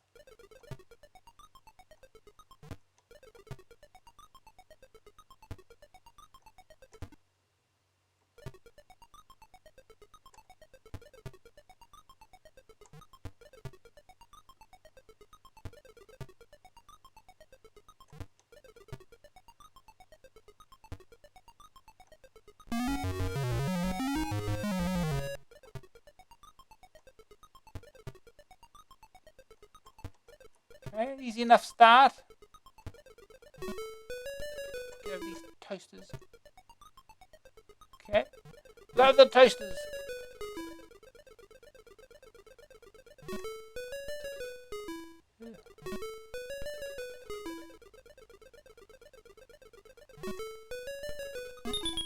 That's a fish. That's one of them deadly ones? No, it's... No, that's a...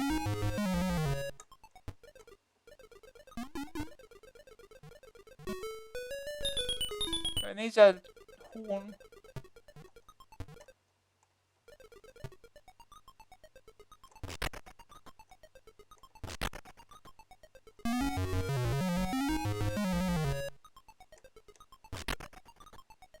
Okay, we've got the horn. We can shoot donuts now.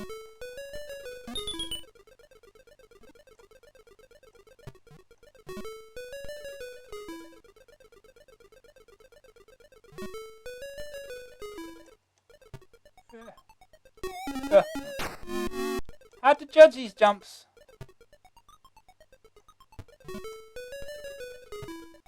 That's... yeah.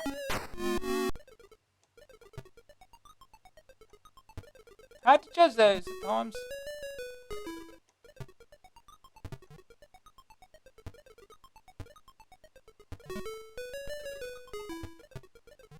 Well, we switch. Start using heals.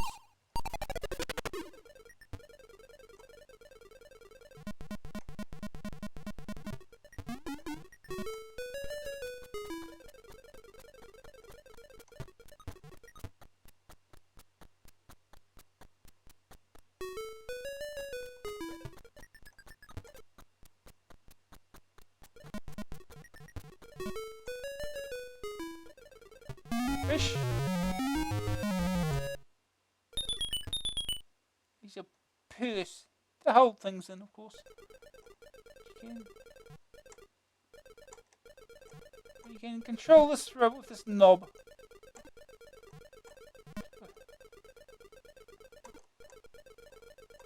Do the work for you.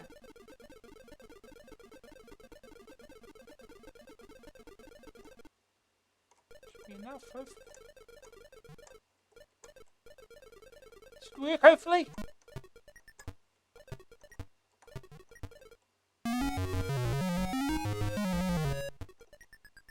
Oh, right in between them. Oh, got it. So let's go. I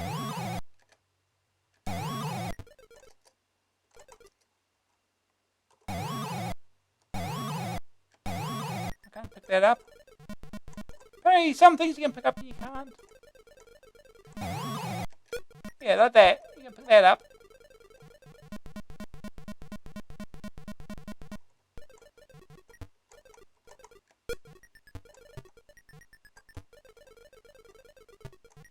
Reset the room, I think.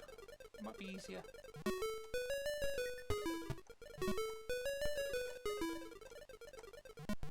Push this. Can't pick that up. This giant drum, yes.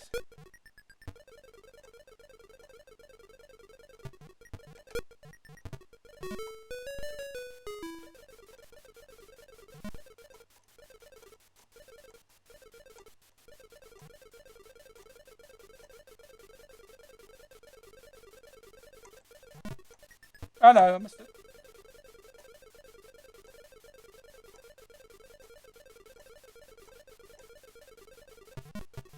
Okay.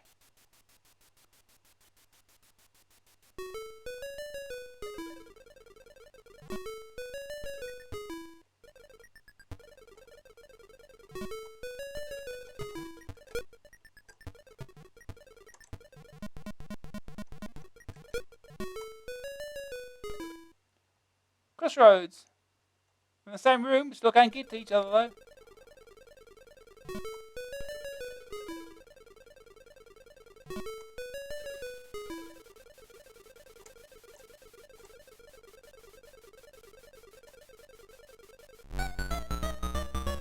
In springs. Handy.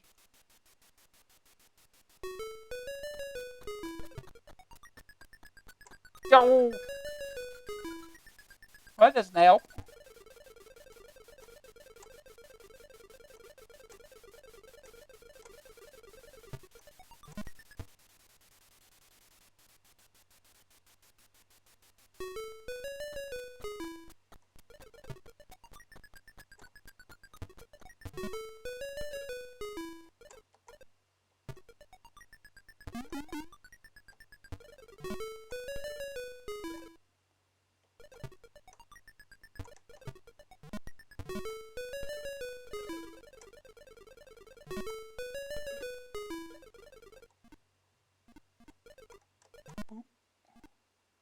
Oh.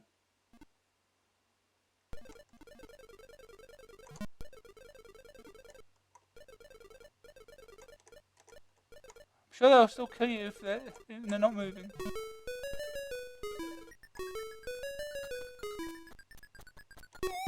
Oh, they land right on them. That's fair.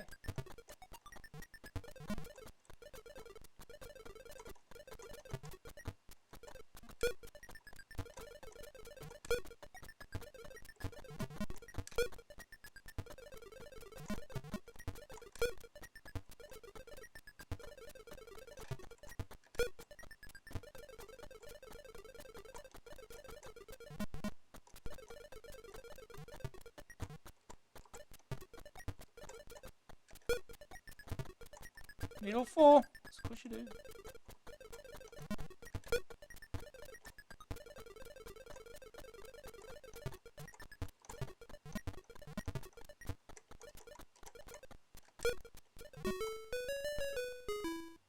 Oh. It's like a death trap. Switch.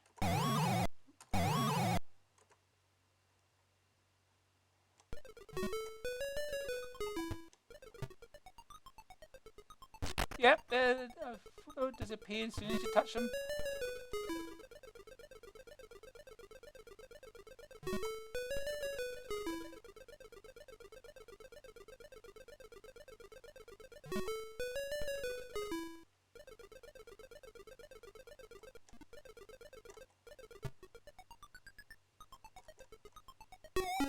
Oh, these things kill you. Who'd have thought? Oh, jeez. They're gonna shove them.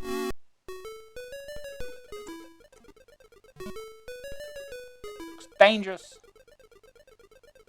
Let's go back this way.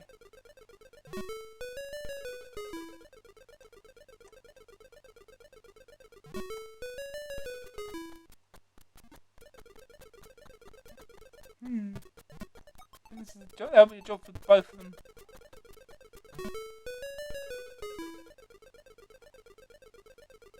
Okay, so we've got to go this way.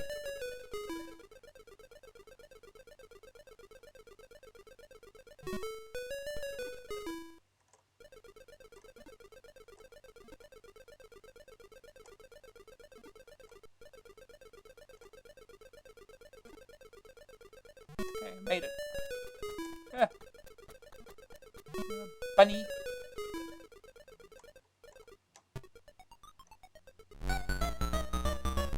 Nice invincibility.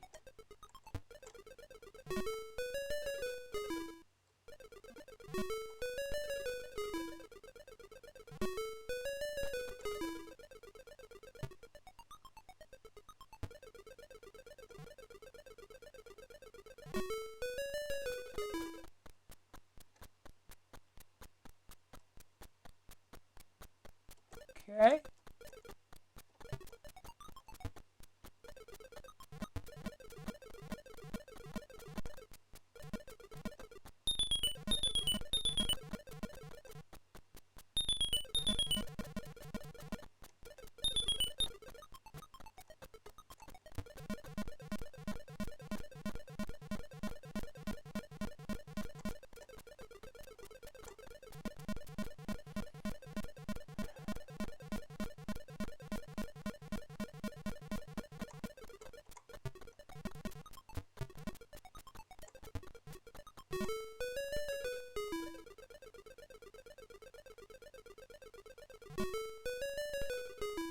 The fish.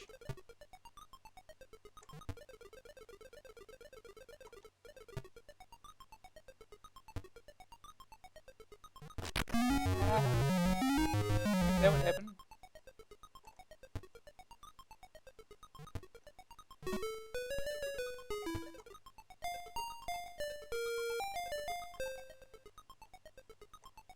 Oh, this is supposed to be the marketplace. The rabbit. I guess that block disappears on top of it.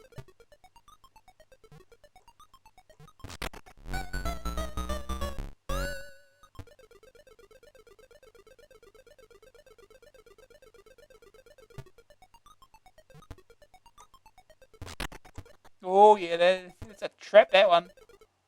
Let's switch back. Oh, that's the donuts. This is gonna be fun. Oh, Jesus, this is gonna be... Oh no.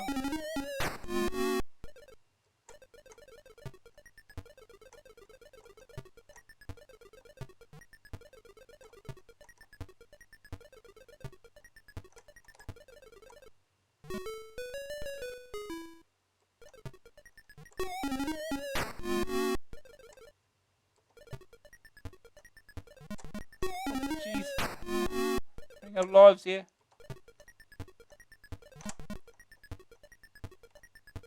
Oh! Almost had it. Oh!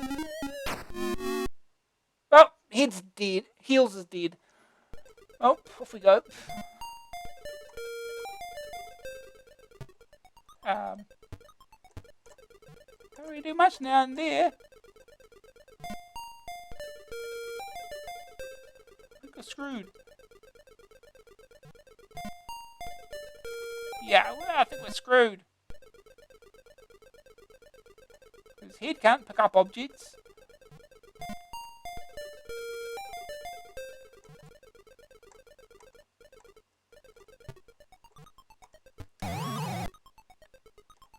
You can't jump that high. You can jump high, but not that high.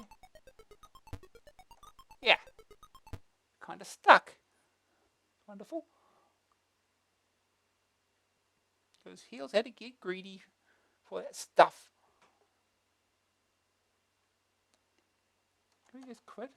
Alright. So you have to finish game.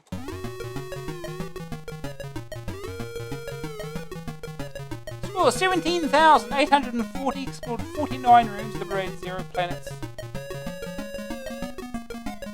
By the way, you don't actually have to collect any of the crowns to finish the game. You just have to escape. What would be the fun in that?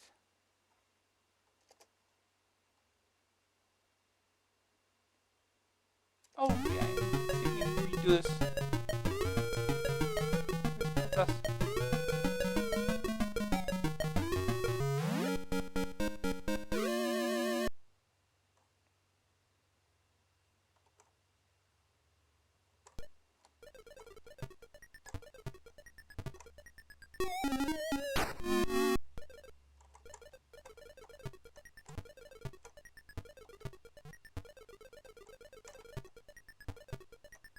Oh.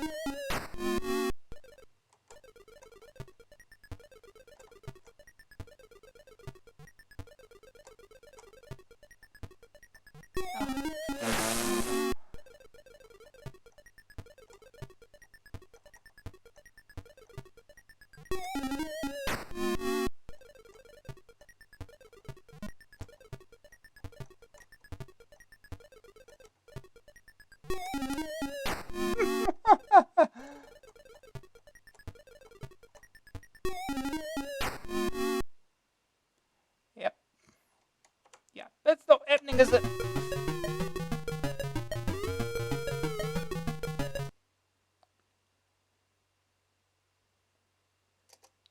try that again, shall we? Got a few of those fish. See where this takes us.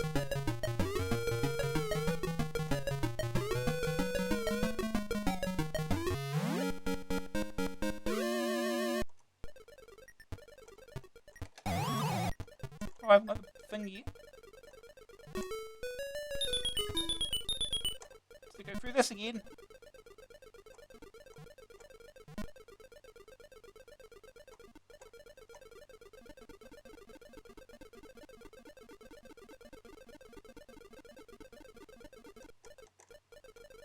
Oh, don't go too far. Should hopefully be enough.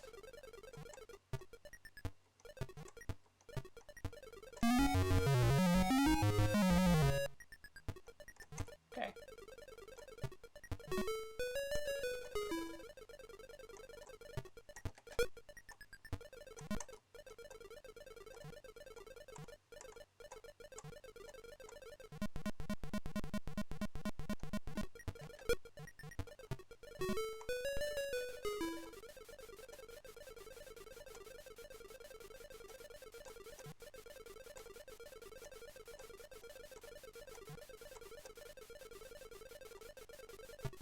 Oh no.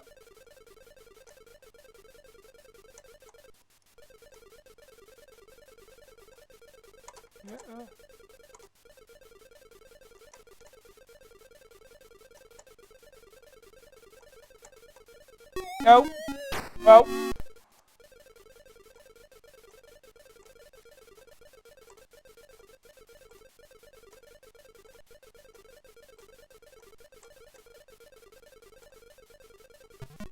Nope.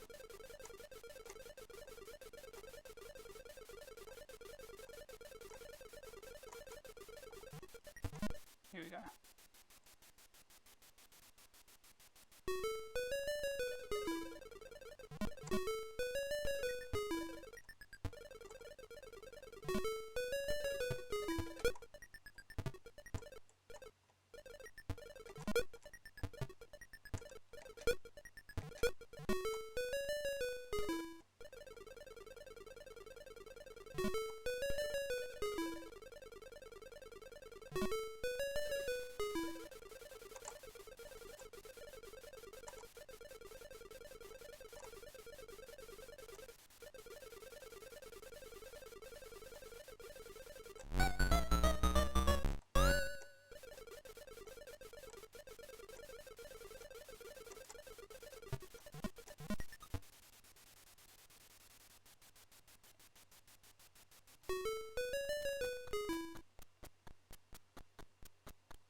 Oh, it knocks you off, huh?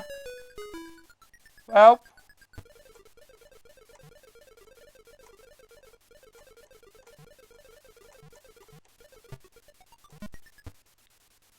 checker. Wait.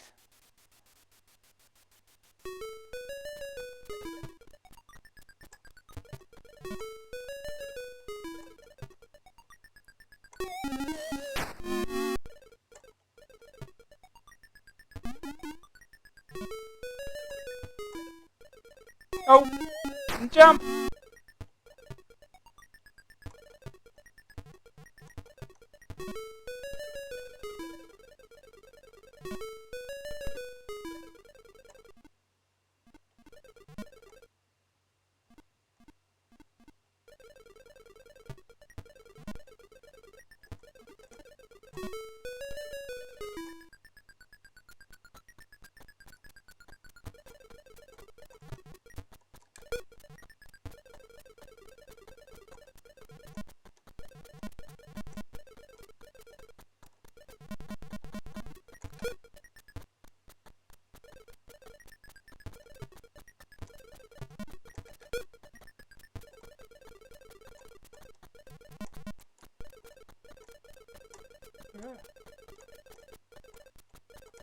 Get away from me.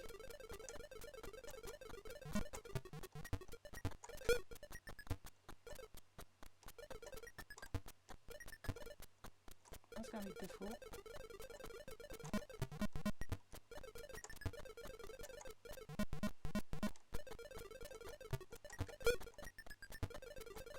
I'll try. I can go this other way, can't I? Here. Why did I do that? I didn't go that way before.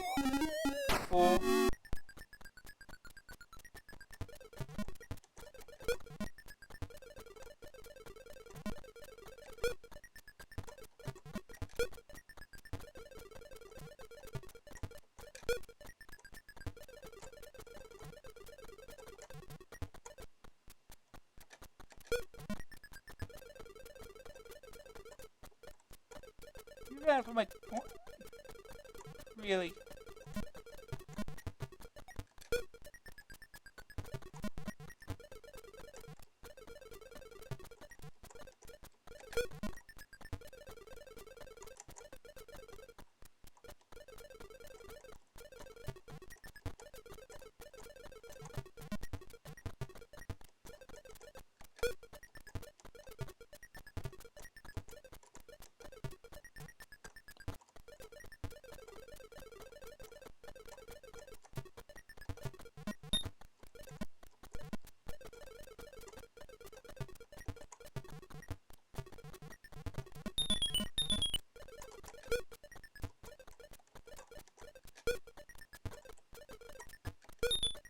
Oh, come on.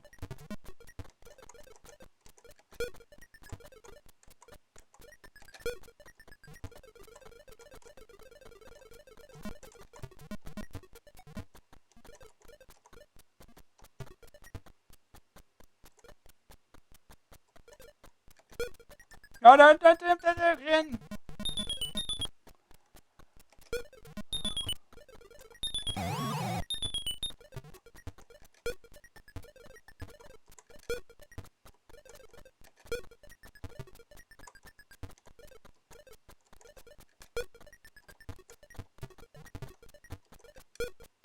Okay. Now we go this way. So we knew.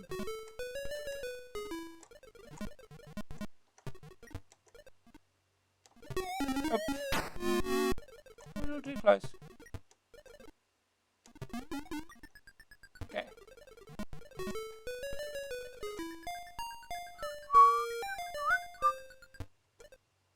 There we go. And we switch to head.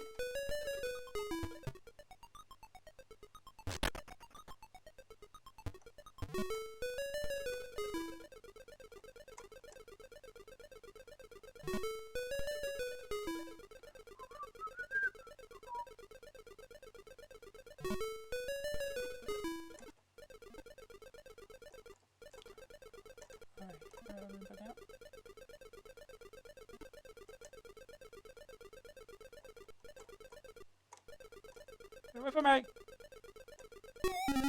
Ow!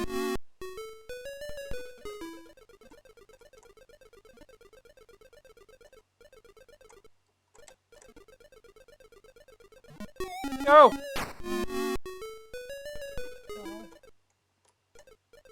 I haven't got any donuts, so this is going to be the difficult bit. Because you lose those on dying or continuing. Oh no. Move them. So I can't touch those damn things. Reset the room.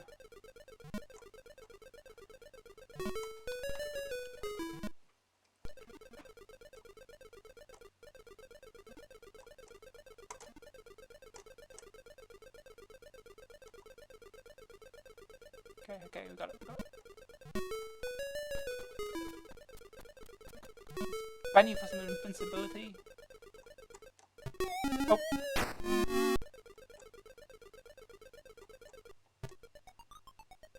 No! Well, this is...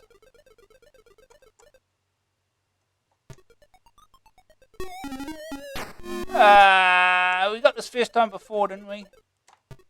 There we go.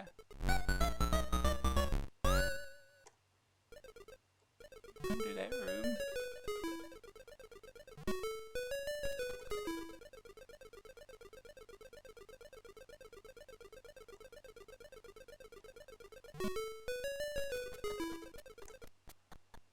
Alright, you just gotta do this.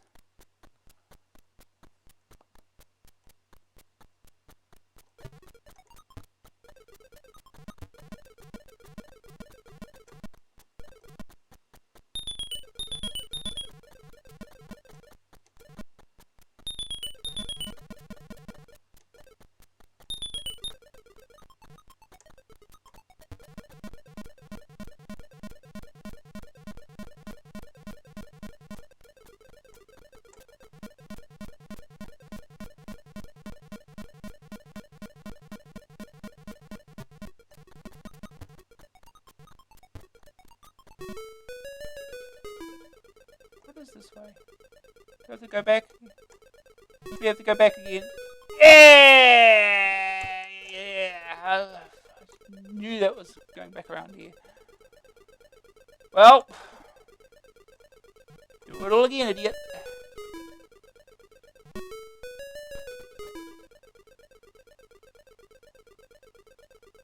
Do it all again.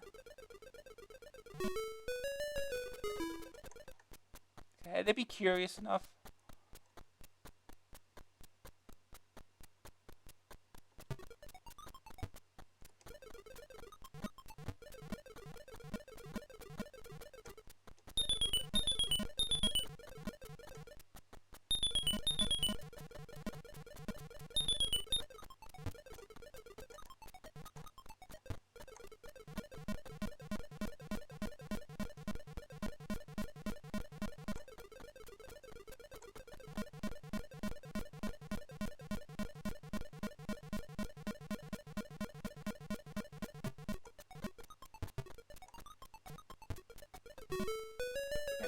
Forward this time. Straight forward.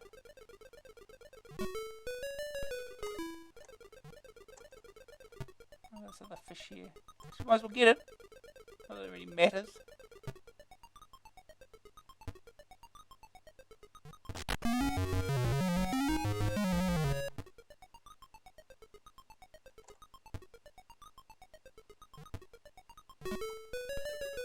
And down we go.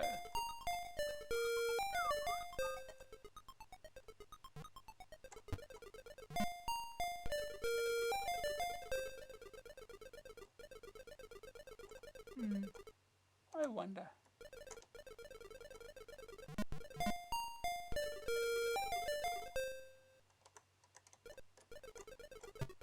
So we get on top of each other.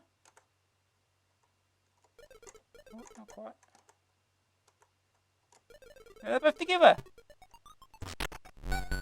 They both get 2 lives now. It's handy.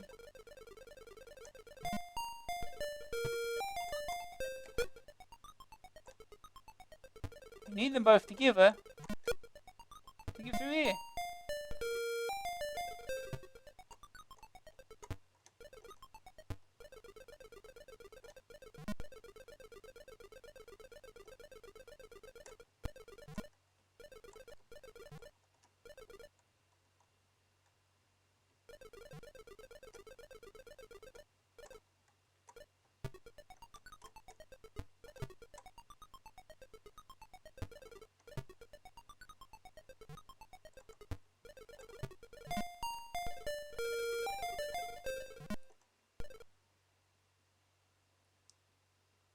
funky.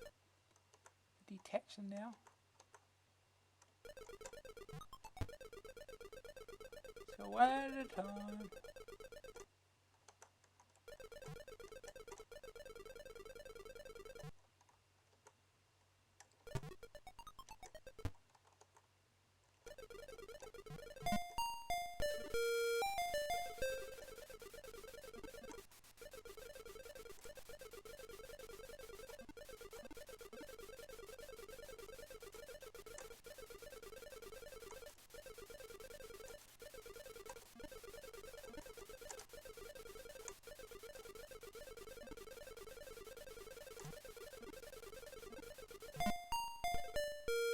Orders.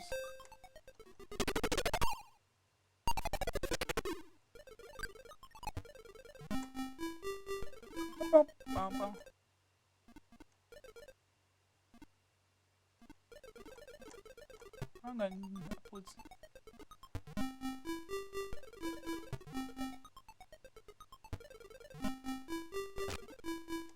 Ah, when you split up there already.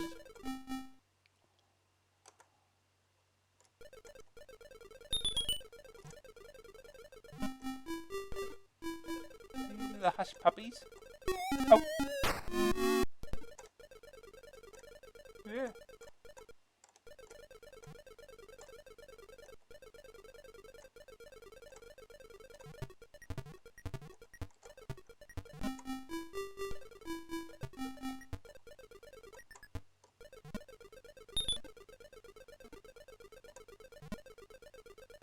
Anyway, I think we get the idea.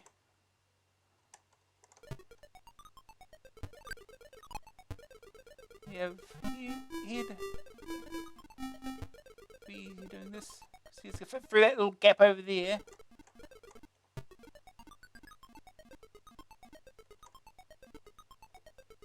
There? Yes. Yeah, just do it this way. Safer.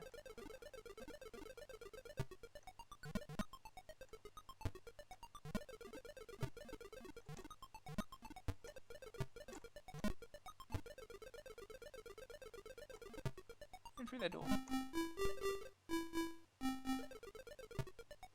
Yeah, I can see that happen. Anyway, leave that at there. We've only done 2 games. We've only got half an hour left. So yeah, we'll move on to the next game. Get more stuff done.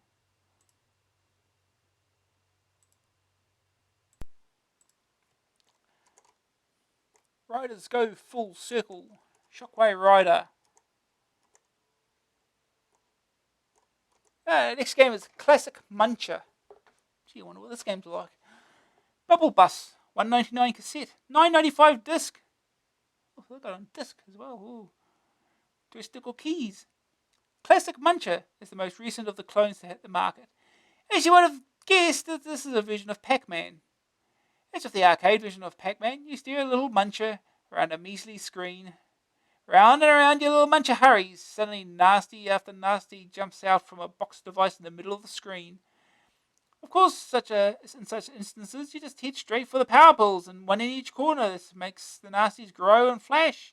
Then you clutch them and tear their delicate legs off one by one, delighting in your show of delinquency, causing delirium as they deliquesce in your muncher's stomach. However, your delusions of diabolism last for but a few seconds. They soon bounce back on the central box. That's enough alliteration, Ed. Exits on each screen let you go from one side of the screen to the other. Although this game is a clone, it is, I'm thankful, full of variation. Each screen is different. Fruit, as well as munching spots and nasties. You can feast upon easy prey of fruit and letters, which appear like singing ducks below the central box. Catch them quick, they don't stay there long. Subsequent screens have letters instead of fruit. If you eat each letter of the word extra, you will get, surprise, surprise, an extra muncher. I like this game very much, but the price is very reasonable to splash out. You might no longer have to fix up an appointment with the bank manager to arrange a short-term loan or a second or third mortgage. Second opinion. I don't really approve of rehashing old ideas time after time, but you must have a Pac-Man clone. This is the one to go for. It's slickly produced and enjoyable to play. All clones should be priced like this one. Even higher price brackets for original games. Here you go, going on for the original games again. Games must not be clones. Green screen view. Good clear munching. The verdict. Graphics 71%. Very good clear characters. Good choice of colour schemes. Sonics 57%. Standard but good, with very nice music. Grab factor 67%. Has all the initial addiction of the arcade game. You may be fed up with Pac-Man clones. There's been that many. Staying power 60%. The variations on each level make the game much more interesting. Gameplay gets repetitive. AA rating 69%. The best Pac-Man clone around and cheap. Very unoriginal. Okay. Let's get on with this. We might not be playing this for long.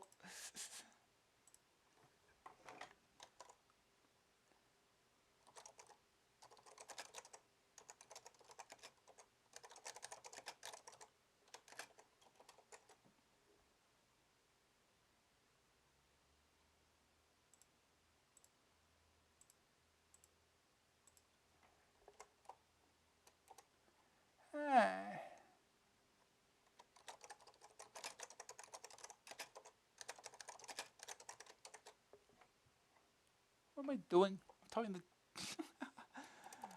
don't do that.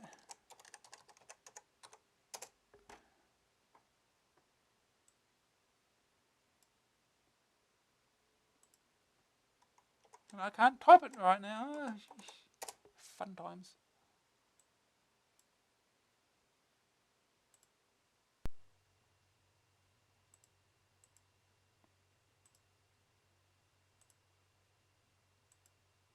Okay. If we go. Oh, so it's one of those, isn't it? It's one of these.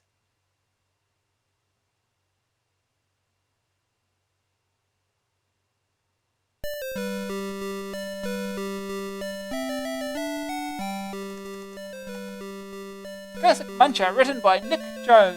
Bubble Buster. Look at that cute little bug. Look at that face.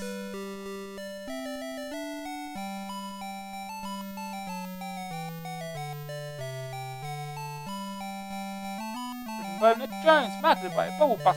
Use your keys. Not using the joystick. Oh, I couldn't figure out how to use the joystick.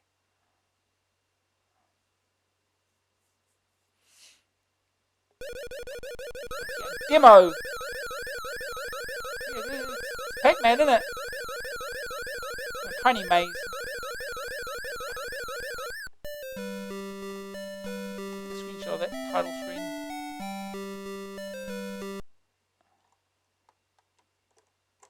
Yeah, no keys, no joystick. You can push the fire button to start it. No keys. No keys controls. Just restart.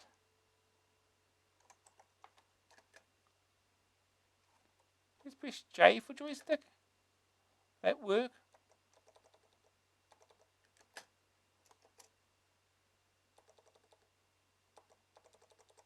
Probably not.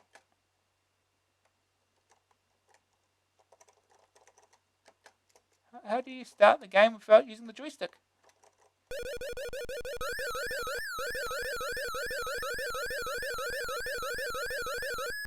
Oh, press 1. There you go. Oh, okay. Don't do that. Don't just. Oh, don't stand.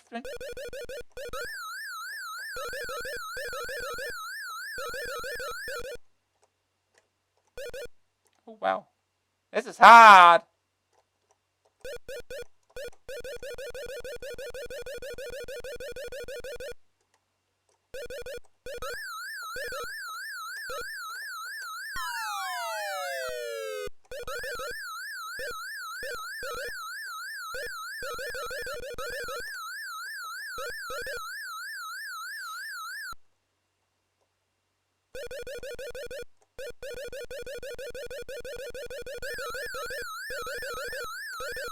Salida.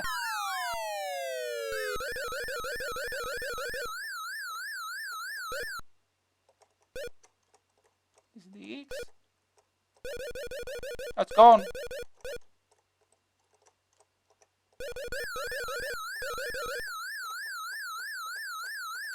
Oh! Code is DE. Well, how do you enter the codes?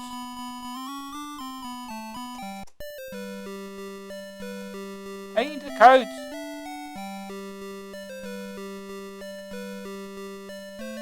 Try again.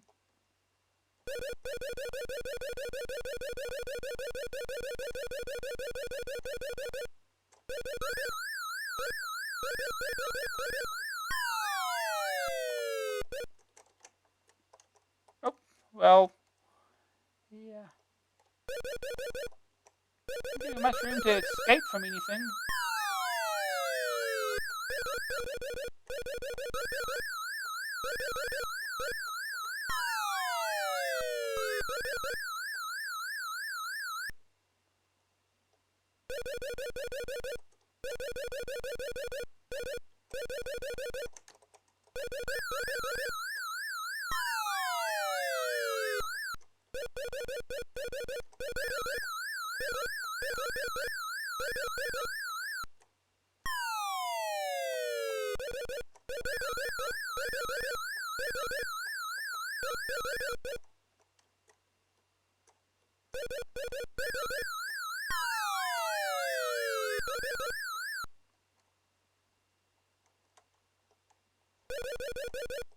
Oh boy. Now the mazes are getting a little harder. That's an N. And dead. Please don't start this. Ah.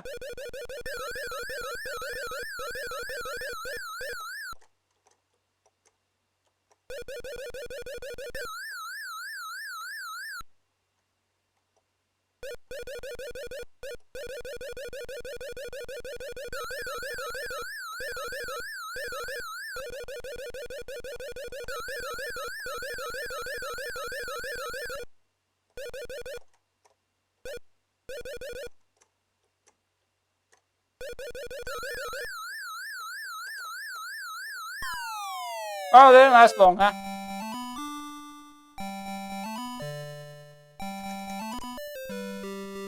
Did we stay target screw on this thing? I think.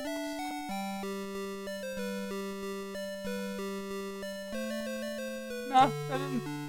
No first aid target screw on this thing.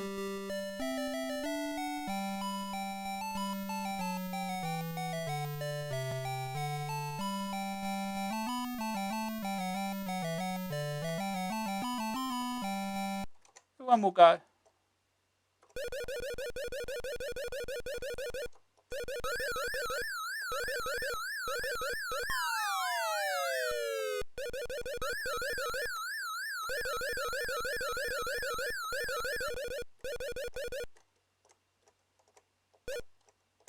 Ah, move! Stupid.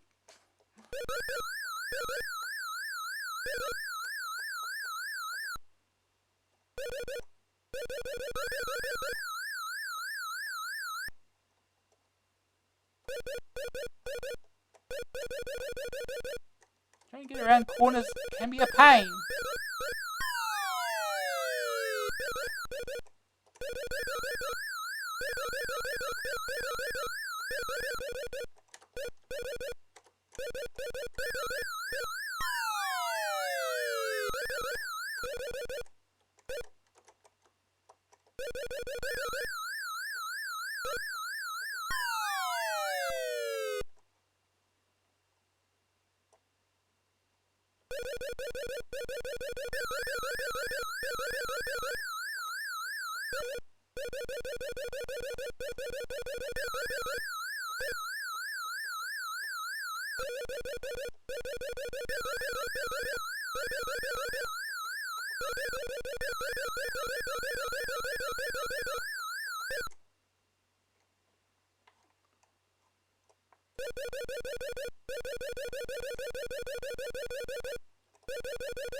boy.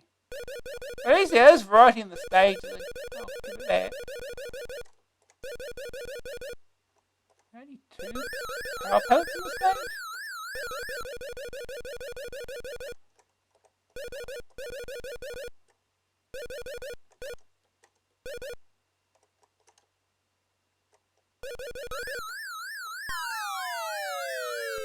Oh.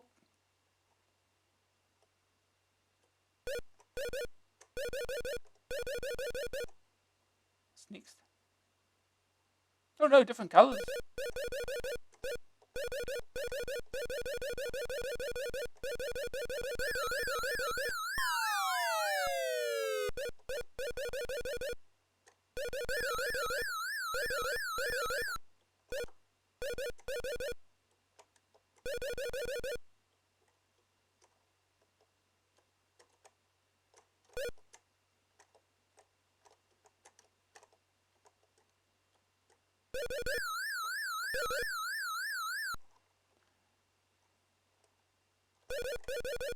Oh no, they're getting fast!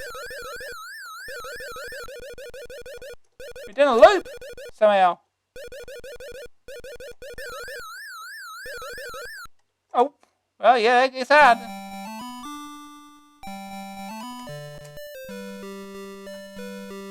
Does that count as a 1cc? Did a loop? It got fast! There wasn't a lot of stages, really, though, was it? Got 20,000 as well. Just. Alright, we'll move on.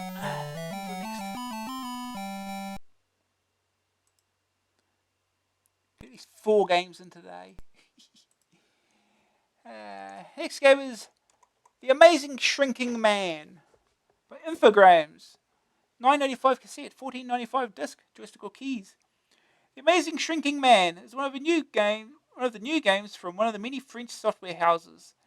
There's a funny sort of quirky plus to this game. You can choose which language the messages appear in: Spanish, French, German, or English. You play Professor Nitro, who accidentally drank some of his recently invented formula for reducing cells. Almost at once, he shrank so small that he fell into the wastebasket next to his desk. This is where you come in.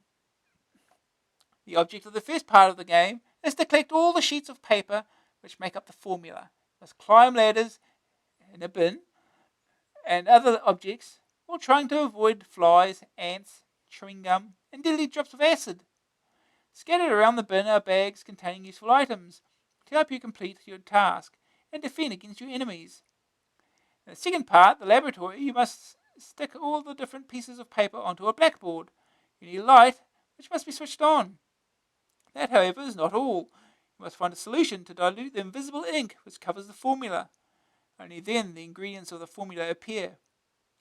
These must be found and mixed in the correct order and quantity. To mix them, you must put them in a funnel and turn the tap on. Having done that, you must turn on the Bunsen burner and go to the mouth of the container, so that the prof can drink the antidote. The Amazing Shrinking Man is definitely an arcade game, though until you play it, you might think it was an arcade adventure. Believe me, there's no adventure. Unfortunate, really, because the graphics are pretty spectacular, but the game lacks overall playability. I found the bin too crowded and difficult to move about in, mainly because the movement is too fast. First day target score, collect 10 pieces of the formula. Oh boy. Second opinion, I was very taken with the graphics, which are different from any I've encountered before. The gameplay is also quite original, a sort of platform game with less order to it. You'll enjoy exploring the environment, but get frustrated with it the more you play. Definitely worth a look, but won't appeal to all. Green screen view. Clear green rubbish bin. Can you spot Prof among the rubbish? The verdict. Graphics 71%. Excellent depiction of the rubbish in the bin. Smooth scrolling between the 6 screens of part 1. Sonics 57%. Very good and variant music electronique. That was French, I think. Grab factor 69%. The plot and graphics encourage investigation. Inescapable spots force suicide. Staying power 66%. 2 difficult parts to the game. Difficult control gets harder the further you go. AA rating 68%. Another highly original import. Okay, let's go.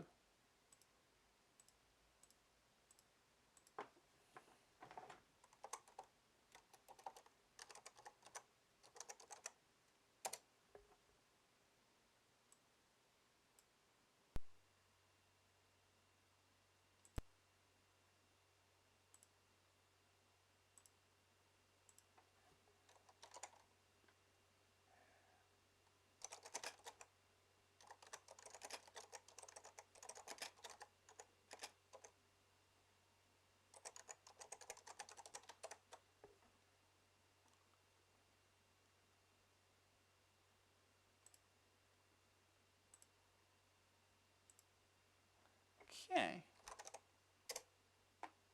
Oh, this one's bar CPM as well, isn't it?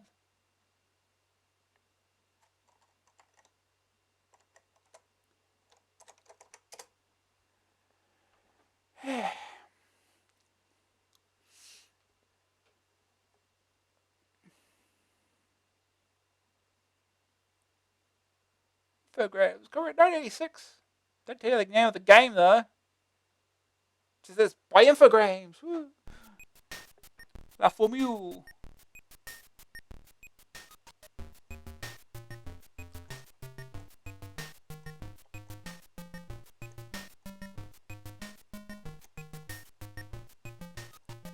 Oh, yeah. E for English. The Amazing Shrinking Man. The Formula. K to redefine keys. P to play.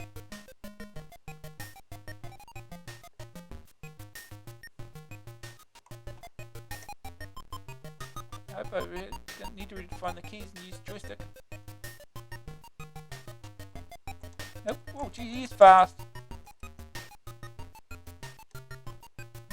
Oh. Don't fall in the water. Drown.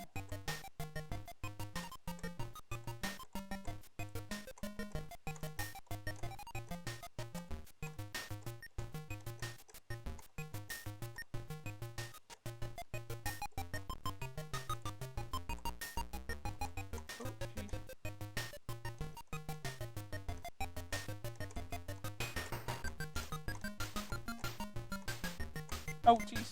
You jumped for, you idiot. What are you jumping for? Yeah, I can see what it means by too fast. Oh, let me over here. Right, I guess it's one piece of the formula. Don't fall in the water. You fell in the water again, idiot.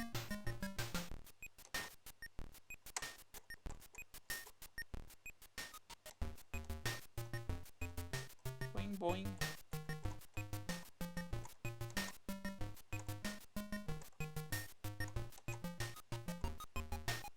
Go back up. Oh.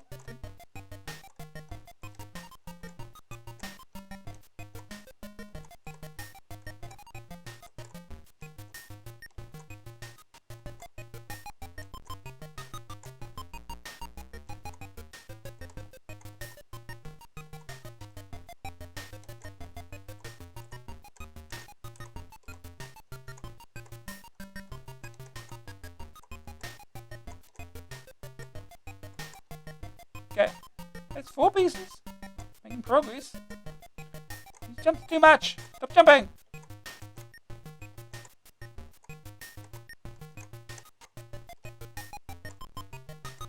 Where are you going? And into the water we go.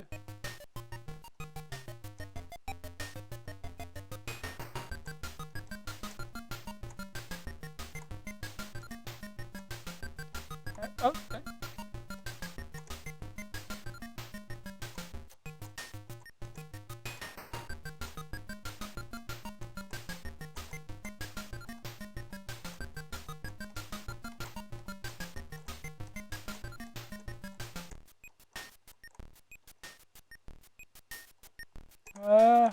Yeah. Oh, we can jump over there. Oh, but not there. Oh, don't. The PR guy has infinite lives. I don't know if that's correct or not. Who can tell?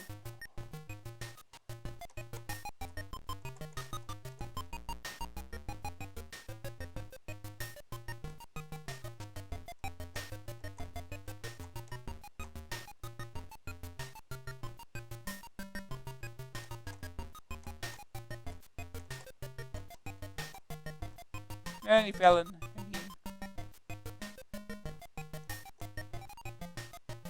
And again.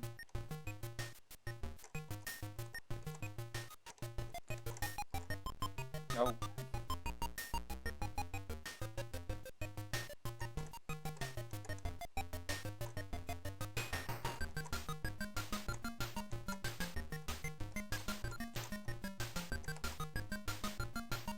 Oh, you can pick up pieces of leather. If only you could do a neutral jump. That would be useful. Oh. The formula, here you go. I guess you have only so many lives. It's a lot.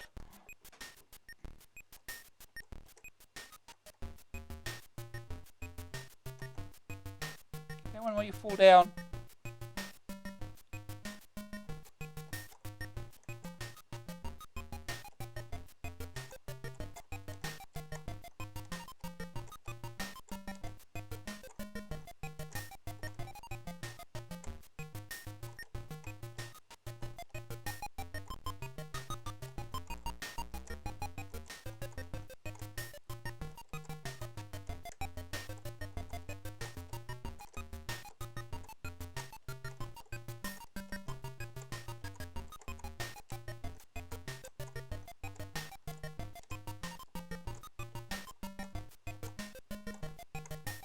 Yeah, stop there.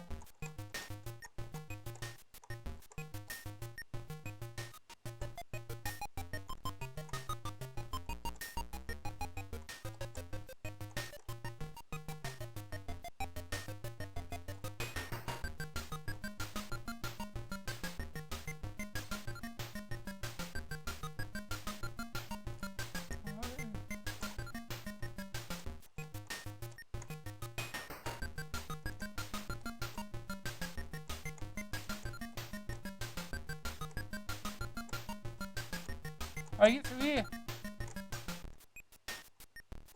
Oh, it's water.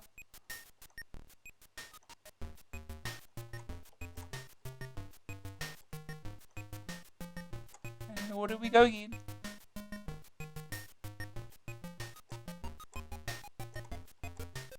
Don't fall in.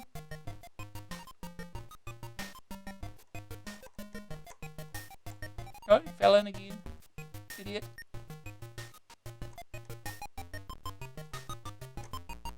And in the water we go again. This is hard to control.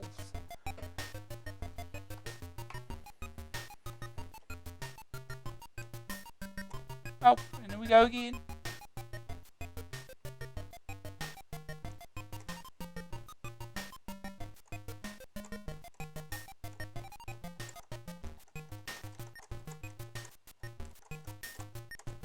I'm stuck. I'm stuck! Wow. Huh.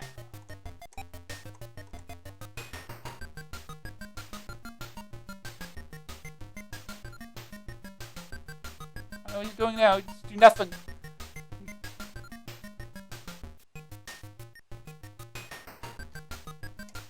Yes. Deckers or something in this game.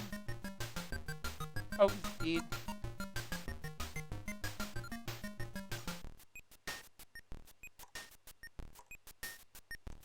Back here again.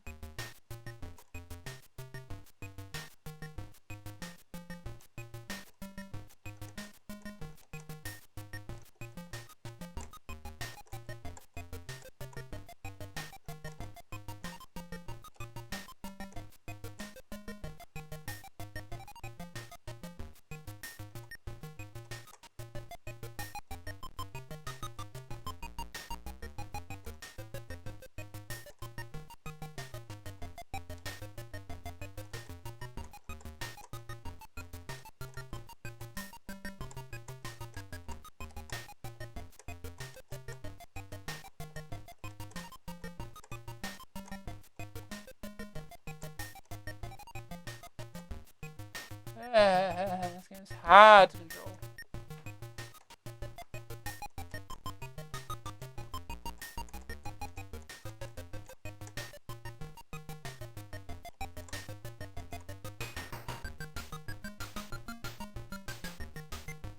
formula. See, there's supposed to be 10 pieces of the formula. No, that's the target, isn't it? 10. Got 3.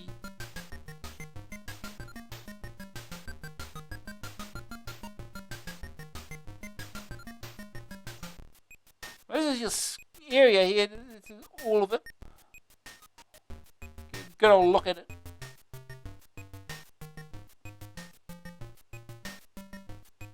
All the pieces of the formula.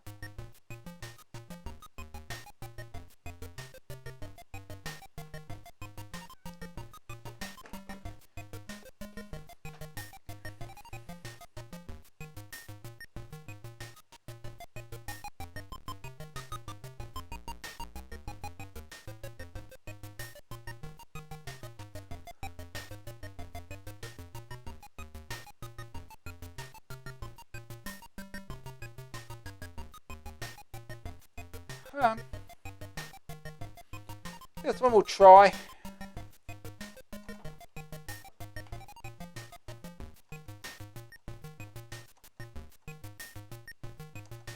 One there when you're falling.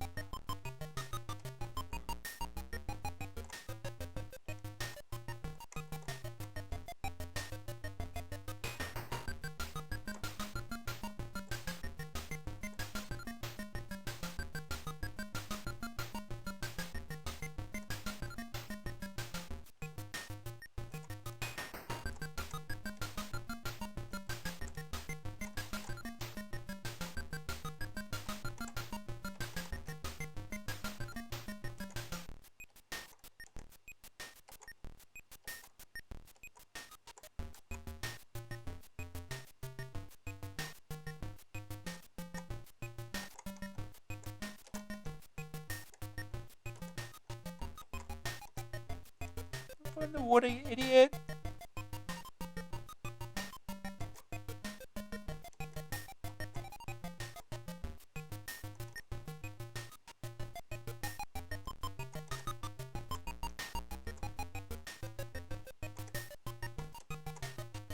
That does not help.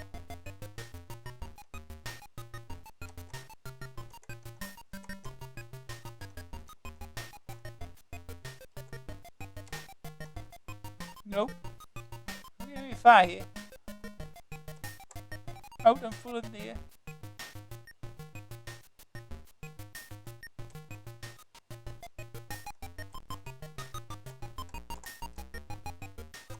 Nope.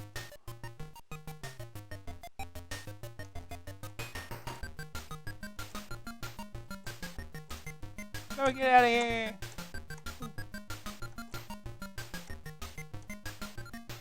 Oh no.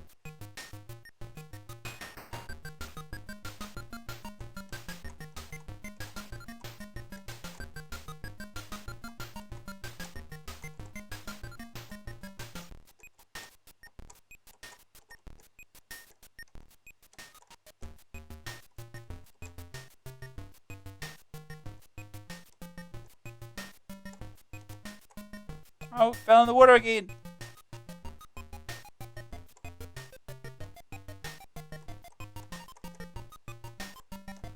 Don't jump that way. Oh, don't jump.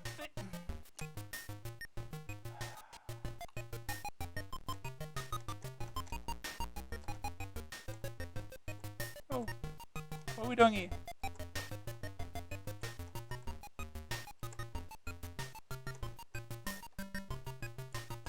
Okay, we've got a thing somehow.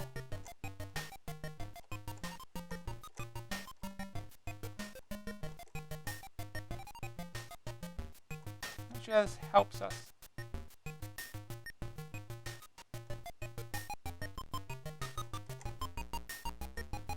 Oh, don't jump that. Springs.